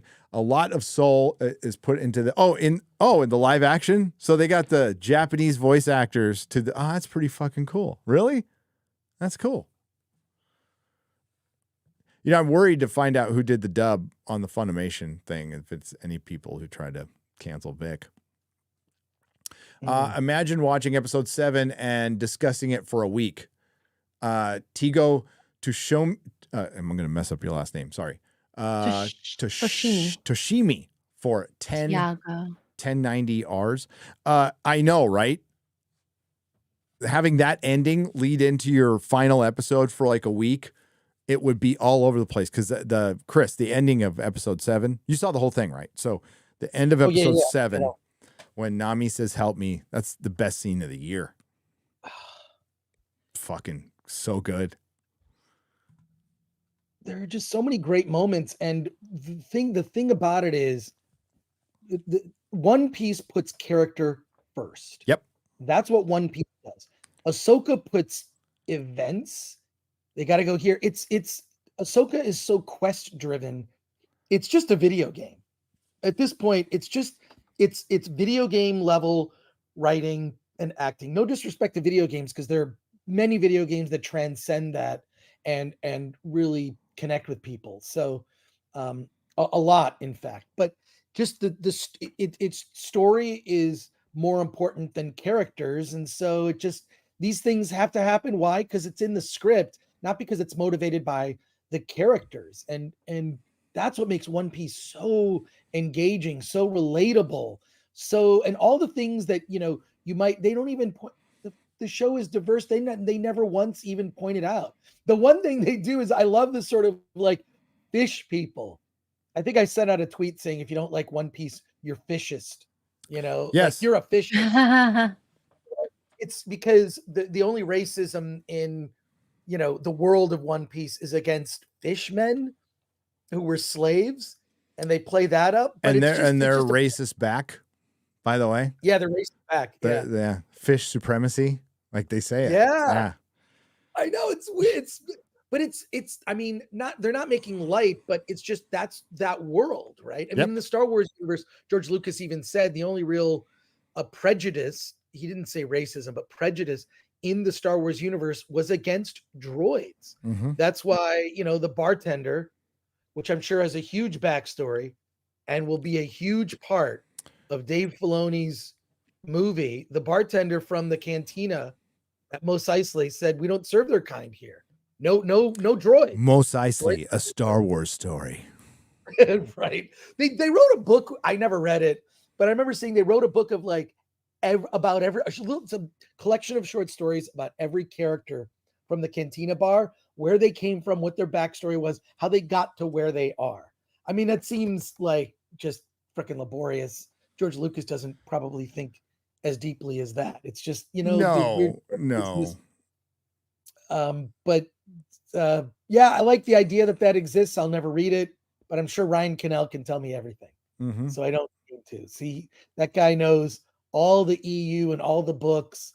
I don't know when he has time to read these so-called EU books because he's making 900 videos. Well, he was in the Navy doing fucking nothing for years. He probably read all the EU books while he was supposed to be checking the nuclear reactors. Right. Yep. Well, our U.S. military, there's something. He was a sailor. Yeah. The Milky Bar Kid for $9.99 says, "Hail Gary, great to meet you and the missus in London and the rest of the gang in old London town. It was an insane night. Hope you liked the little gift of the Tolkien coin. It's hanging up right over my you'll see it when I do the room tour, but it's hanging up right over there, buddy. Thank you so much. I really appreciate that. It was great meeting you. The London meetup was insane. It was Vegas meetup levels of insane. Like out of control. Disparu got stuck at a table, and it was great seeing Disparu experience this for the first time, by the way, because it makes it real. You know, you get super humbled. You don't get a fucking big head about this. You go like, oh my God, I've been sitting in my room by myself, kind of talking to myself, and I see you guys out there, but to see your faces and to hear you and to shake your hand and to meet your significant others or your kids or whatever, it makes it real. And when you guys tell us, you know, you got us through a hard time, or I thought it was crazy, believe me, it's reciprocal. The reason we came to YouTube was because we thought we were going crazy, right? And I just needed a hobby because I was at a really fucking low point in my life, like super low point in my life. And we cannot put into words how grateful we are to you guys for some of us giving us our third or fourth chance at life, right? Not necessarily if whether I deserved that or not, it happened, and that's thanks to you guys. So, and when I talk to, you know, when you talk to Will, when you talk to Disparu, Adam Krigler, you were great, Xray girl, working the floor, drunk off your ass, but you were great. and Garrett, you know, Garrett's such a sweetheart. But we get together and Shad, and like, you know, Shad goes in full armor. It's fucking rad. But like, we sit down and talk, we're like, is that real? Like, we're idiots, you know? But it is, and we can't thank you enough, and we'll always keep that in mind. We'll always keep that in mind. Keep ourselves in check. You're the reason we're here. You're the reason why we do this. And in some cases, for those of us in the culture war, you're the reason we fight. So thank you. Thank you. Mr. Blue Sky really let himself go since Rebels. Horse lover fat for 2 British pounds. Yeah, he did. COVID weight. Chris Gore agreed. Mom issues with Padme. She was like his mom he wanted to sleep with. I did not think of that. Hollywood writers are weird, says Eric K for $5. They are Right. weird, Eric. You could see like why Anakin turned to the dark side a little bit in the movies. I mean, I understood it. I thought they did it better. I'll say it again. Revenge of the Sith movie novelization is fucking great. It was so good. Speaking of audiobooks, Chris, we were driving. I'll never forget listening to it. We listened to it on a drive to Los Angeles, and we reached our destination, and there was still a chapter to go. And we're like, let's drive around the block until the book's finished. And we drove around the block goodness. until the book was finished. Because it was that good. Like we can't turn it off now. So yeah, it's such a good book. It's really well done. I wish that the movie would have been more like that. But the script doctor brought it up on a stream you were on with Midnight's Edge yesterday. It's like, we never really got why the Emperor, why Palpatine is the way he is. That, I mean, there's books and there's comic books and all that, but not in the movies. He just wanted power. Yeah. Have you all seen The Island in the Stars Indiegogo, Tom Conkle's new project? Yeah, I watched, I think they showed the trailer on Geeks and Gamers Daily today. I think it's worth funding, and we're always talking about supporting indie over current mainstream. Samuel the Infamous for $20. Yeah, Tom Conkle's a good dude. He's a good dude, so go check it out. Yeah, it's called Island in the Stars on Indiegogo, and they played the trailer on Geeks and Gamers Daily. We'll probably play it on Friday Night Tides. If you can make a note of that, please, Xray girl. But when it comes to, listen, and please support Tom Conkle. He's a nice guy.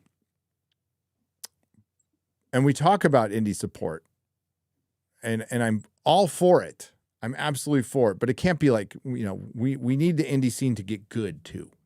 Like we need good indie, not just indie. Right, Chris? I mean, indie is there to be, we need it to be good. Tom Conkle's very capable of that, though. That's a very talented person.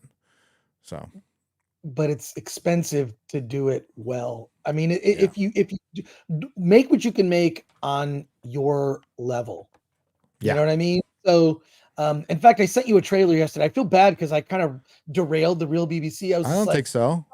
I'll send cool stuff out. It's this movie called Dream Scenario. I totally want to see it. I'm like hooked. Yeah. I was dying laughing. This boring, regular dude who's a college professor, kind of with his boring wife and boring life. And suddenly he ends up showing up in people's dreams, and everyone around the world sees this random person they don't know in their dreams. There's no explanation. It's one of those sort of like very Zen, like a person with a humdrum life is kind of pulled out of it, like Groundhog's Day or something like that, to learn a lesson. There's a whole genre of these sort of Zen movies that introduce some bizarre thing that happens, and then the person's life is thrown into chaos. And it's the funny part is how they react to it. So, and it's just, God, Nick Cage, that guy, he is always interesting. He's just always interesting. Did you ever see a movie called Pig? Did you ever see that film? No, but I heard of it though. Really, it's just like, Nick Cage can take nothing and just make it into something that's epic. And this thing is kind of made for him. And I've always loved, like, A24 tends to have really good taste when it comes to just picking stuff that's eclectic. It's essentially low budget movies from Warner Brothers. A24 is this label that is, sort of this indie label. It's like movies made for under $50 million made by Warner Brothers, but they're A24. Yeah. And they're their own entity, own complete entity. And they just have really good, I mean, not everything's a home run, but they do a lot of horror films. They did that movie Talk to Me, which came out recently. I even ordered, like, there's this prop that's in the movie, or this thing that, like, you get possessed by a spirit. You can actually buy the thing that's in the movie. It's like an art piece. So I picked it up. But yeah, that movie looks great. I just didn't mean to. I felt really bad because I was like, oh shit, the music. That's right. I just wanted you guys to see it. I didn't expect you to show it, but appreciate that you pay attention to it. Hey, of course we're gonna pay attention to what you say, dude. Jeez. That that's what you need. Originality. It's a very original concept. And with a A-list actor, Oscar winner, like who's not like Nicolas Cage's not lazy. That guy, like he doesn't like coast through roles. Like there are other actors out there, maybe Liam Neeson, Bruce Willis, we understand why, but Liam Neeson, he's just like, it's another Taken, right? He's got an action movie that comes out every 3 months and they're all kind of forgettable. I know because we review them, or at least Alan does on Film Threat. But man, Nick Cage, that guy is different every time. So yeah, he's in a movie now that's in theaters called The Retirement Plan. That's just really cool. Oh, check out. Yeah, I heard that was. I'm just glad he's working so much and he's getting love again. Yeah, because I think he's a national treasure. Ah. Okay, I want to address this one. I think it's a good one. John Goetz on Streamlabs side. God, did I miss the one? No, it's for $20. Okay, I'm going to read this one first, but I have to suggest to stick to the manga with One Piece. The anime has horrible pacing. One chapter per episode, less than most anime have 2 to 3 chapters per canon episode, and some filler ones you can skip. There's a fan edit called One Pace. Yeah, I'm going to check out the One Pace. What is the one? Where is the one? Okay. Carnage Undone for $49.99. Thank you for the $49.99, and your opinion is welcome here. He says, I disagree fully with that statement. Show does push the ideology because she is there. It does not matter that the show doesn't say it, because having her there is more than enough. We don't allow their delusion to become reality. That's not how we help. This is where we're going to differ. I am not, I am vehemently against transitioning kids. Absolutely against. But when people get to the age of adults, you can do what you fucking want.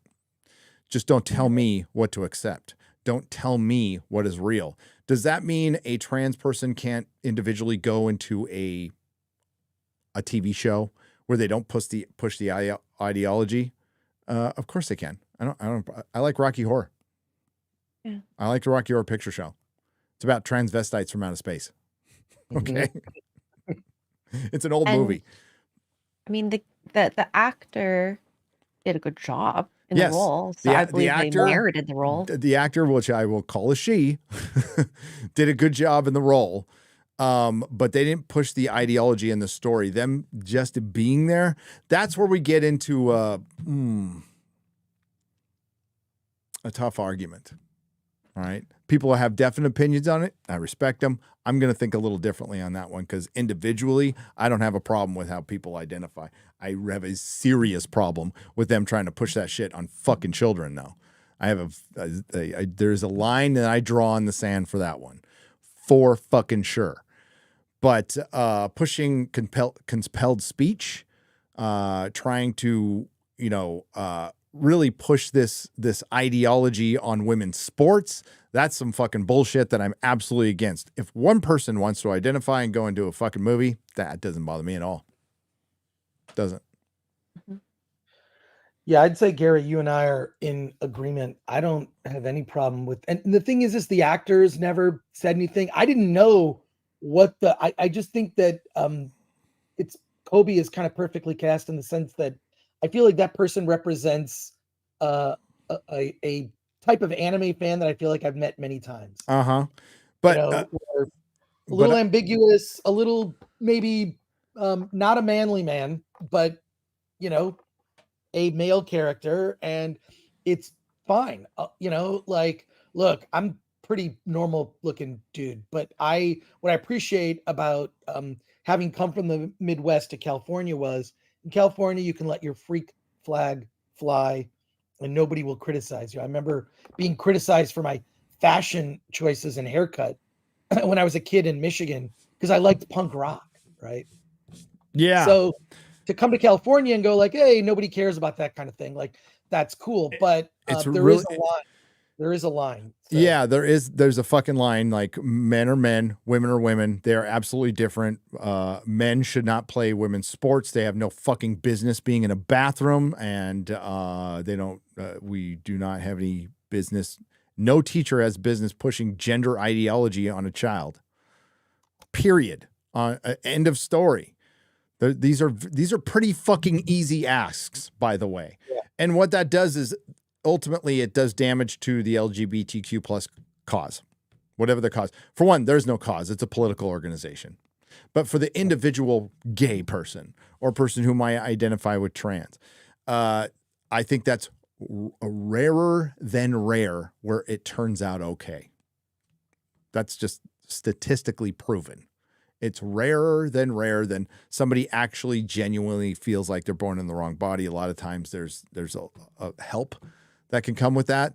And a lot of people will agree that it's a mental illness.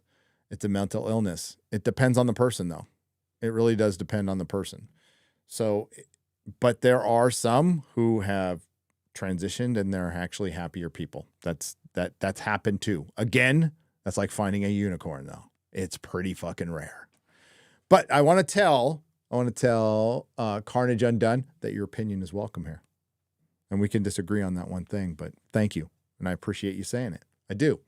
As a longtime Padre and San Diego Chargers fan, it isn't next year. It's embrace the suck, except for those couple of years. Fuck Dean Spanos. John Gibson for $50. I agree. I would have picked another team, but I got my kid into the Chargers. So what I told him is I'll follow him lightly, and I'll probably get back into it when Spanos is gone, like when he's fucking gone. Which could be soon because he's the poorest owner in the NFL. He's also a fucking retard. He's an absolute retard. And you don't even want to know how the Spanos family made money. Well, they took food that was they basically started out by selling food in New York, but it's like the story at the time was the food was like the not spoiled food, but on its way out. So they were able to sell that, and then they turned it into a real estate empire. But you got to keep in mind the person who wrote that story that I read is Jim Trotter, who recently accused the NFL of being racist. And Jim Trotter used to write for the UT San Diego and is a famous old school race baiting piece of shit. So you never know. Dr. Quagsquire for $20 says, I know you mentioned this weeks ago, but I want to hear the reasons why the Harley Quinn show doesn't work as a parody. Also, they're making a spinoff of Kite Man from the same old animated DC is dead. Harley Quinn, the TV show, the cartoon is fucking shit. It's woke shit. I don't know if it's a parody, but it's woke shit. DC is dead. Yes, dead company. The spinning off that show is the only people who watch that show. It's confirmation biased and people who want Harley Quinn to be a lesbian. That Harley Quinn has been destroyed as a character, utterly destroyed, beyond repair. As a former California resident, it puzzles me that some people are still pro Newsom. That dude has driven the state into the ground, and there's no sign of it getting better. Are California voters legitimately that stupid? Hail from Tennessee. Lover of green for $20. California, it's Stockholm syndrome. You can call it California syndrome now. There's people who stay there because they're friends and family and stuff, but there's people who just like, well, the weather's great, and this is where I grew up, and it's home, and there's nothing better than this. And yeah, despite all the crappy politicians and all the tax and getting our cars broken into and shit on the streets, it's still paradise. No, it's a fucking prison. It's a prison that you can escape and save a lot of money. But don't come to Texas. It's filled with church-going Republicans who believe in Jesus and guns.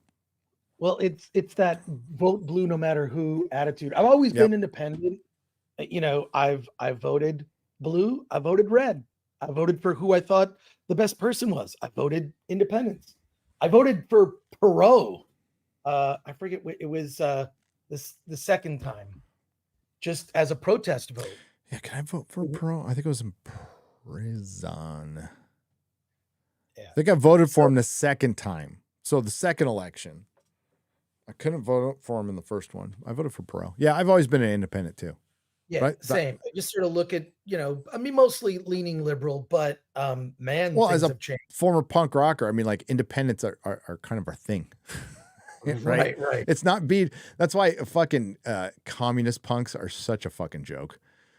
Especially the ones who wear the anarchy symbol, but will be communists. Like, you don't even know what that means, buddy. Dave Filoni's dog for $20 says, hey, Xray girl, seeing as how you're not a functioning alcoholic, I was wondering if you could give me a drink recommendation. Since you're a functioning alcoholic, by the way, drink recommendation. Specifically, what should I drink to numb the pain of having a bad writer put his finger inside me? That's Dave. I have never been in that situation. That's Dave Filoni's dog, by the way. You should probably go see a therapist. Go just roofie yourself.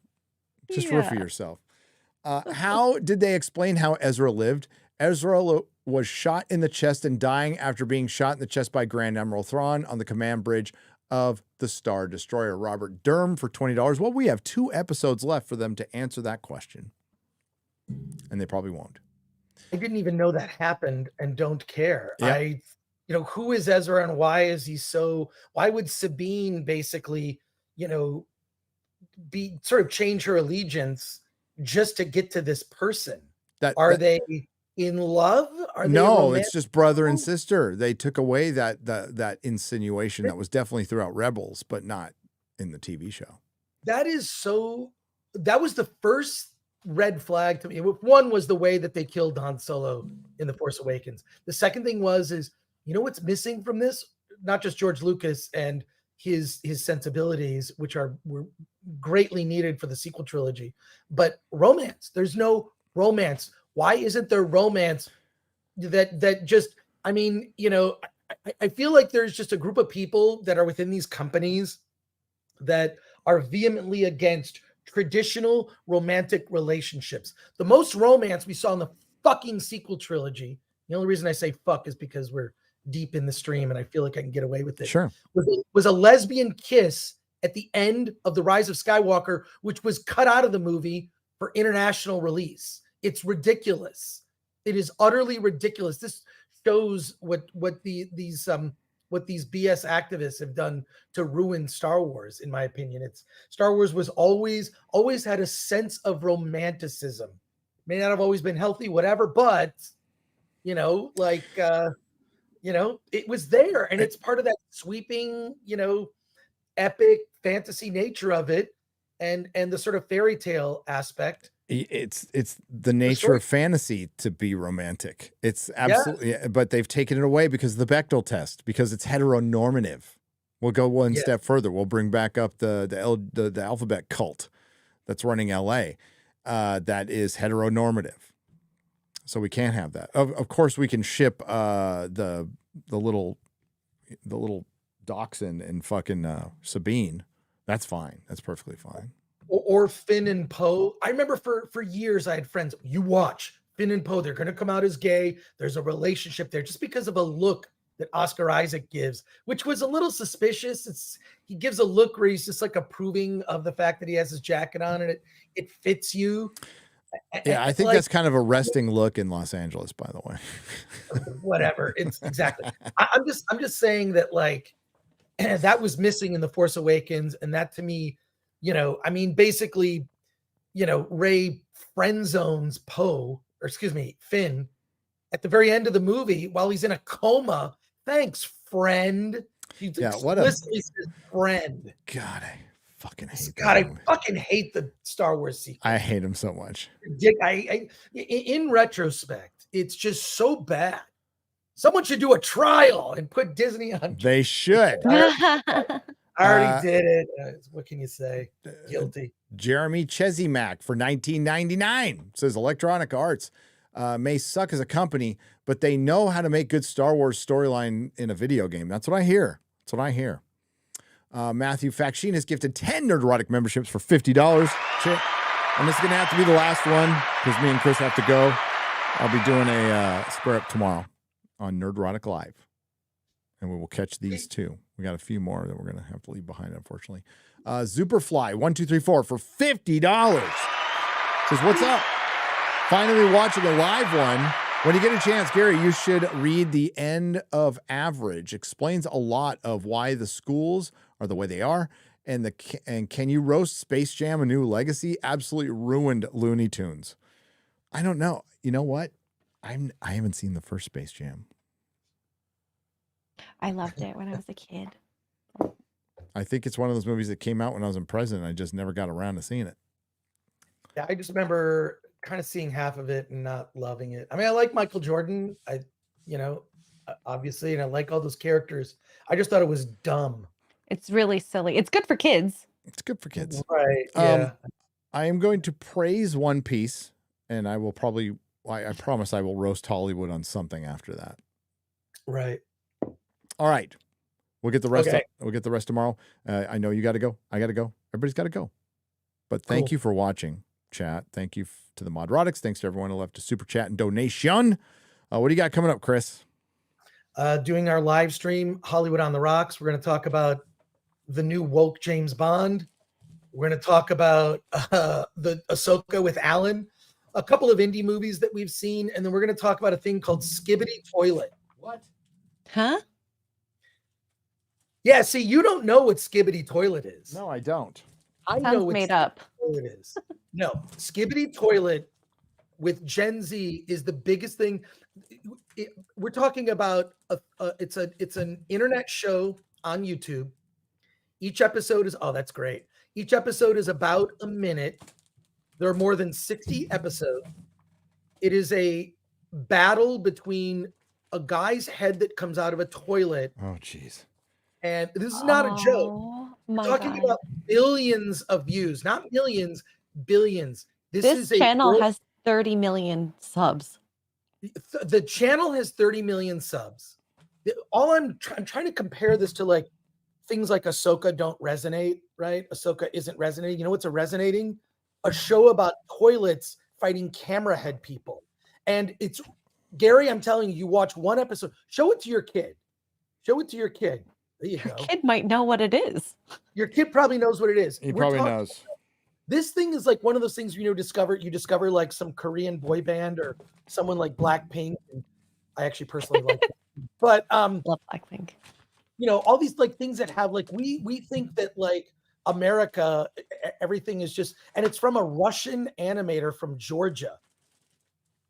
Georgia is a state in Russia. Yeah. Anyway. I know what that is. Okay. Okay. So in any case, what I'm saying is we think of our pop culture as being exported to the world as the most popular thing. It's not.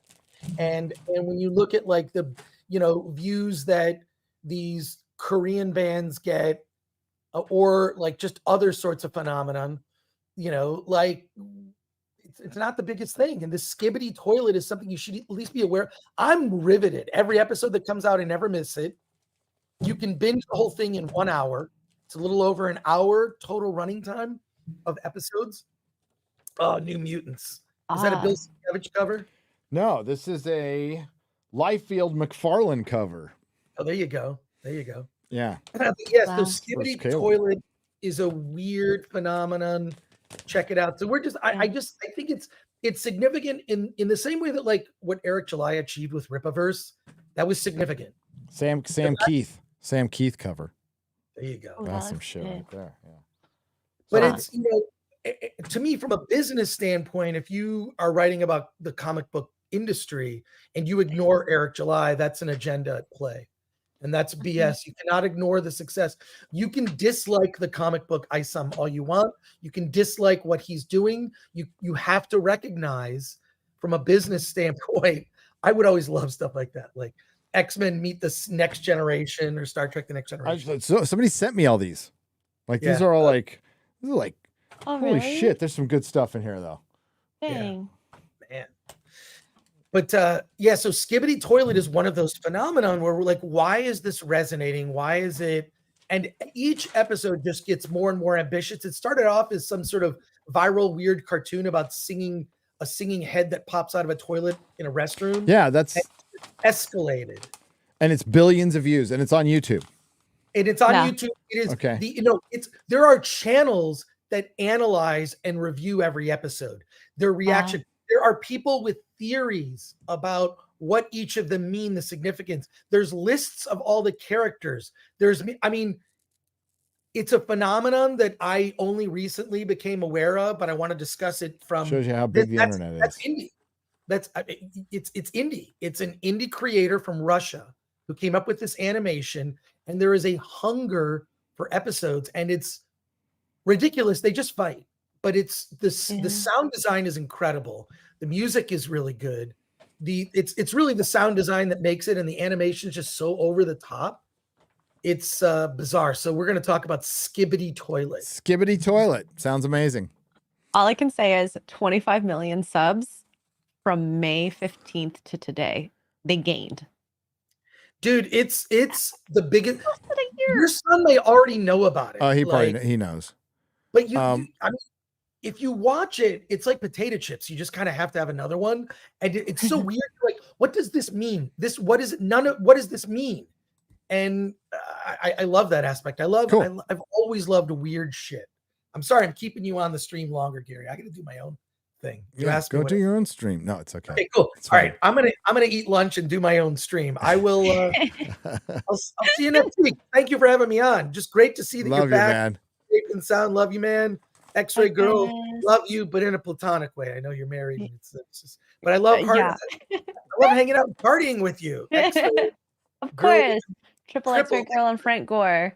Yeah, that's the Peace team. in the pub. Chris, I'll be out there at the end of October. So I'll see you. Oh, for real? Yep. Oh shit! You got to give me the dates. I'll give you the dates. All right. Okay, cool. All right, Catch you later, brother. Bye-bye. All right, take care. I'm taking off. Chris. All right, thanks everybody. Appreciate you, chat. Later. Bye. What do you got coming up, Xray girl? I'm gonna be on Keanu Cast. So Keanu Reeves? No, Keanu Thompson. No. Yes, Keanu Thompson. I mean, it'd be cool to meet Keanu Reeves too. He, I think, came from Toronto, but so that'll be at 7:00 on her channel, and then Poor Choices at 9 p.m. Eastern as well with Tugs. And yeah, I was gonna say thank you, Chris, for inspiring Dadcast with Gary, and there'll be more. There'll be more. Cool, excellent. Working on that. Aaron Swank was who sent me those comic books, by the way. Thanks a lot, pal. They're fucking awesome. Those are good books. Some I haven't seen in years. But look forward to that, Xray girl. And we'll be back on Friday with Joel Berry. Joel From Berry Babylon Bee. Babylon Bee, who took the time to watch Ahsoka for us. That's I know, poor going guy. the extra mile, poor guy. I asked him too. Are you sure you want to do this? He's like, for FNT, for Gary. Hell yeah. Thanks. Wish my co-hosts would feel that way, but they don't. So whatever. Thanks again to the Nerdrotics. Love you guys. And we'll see you next time. This will be re-uploaded on Nerdrotic Live within the next couple of hours, or just hang on to the link. I'm going to make it unlisted, so if you're watching, you won't be interrupted. But we appreciate you all again. Super Chat Square up tomorrow. Until next time. Ciao. Bye.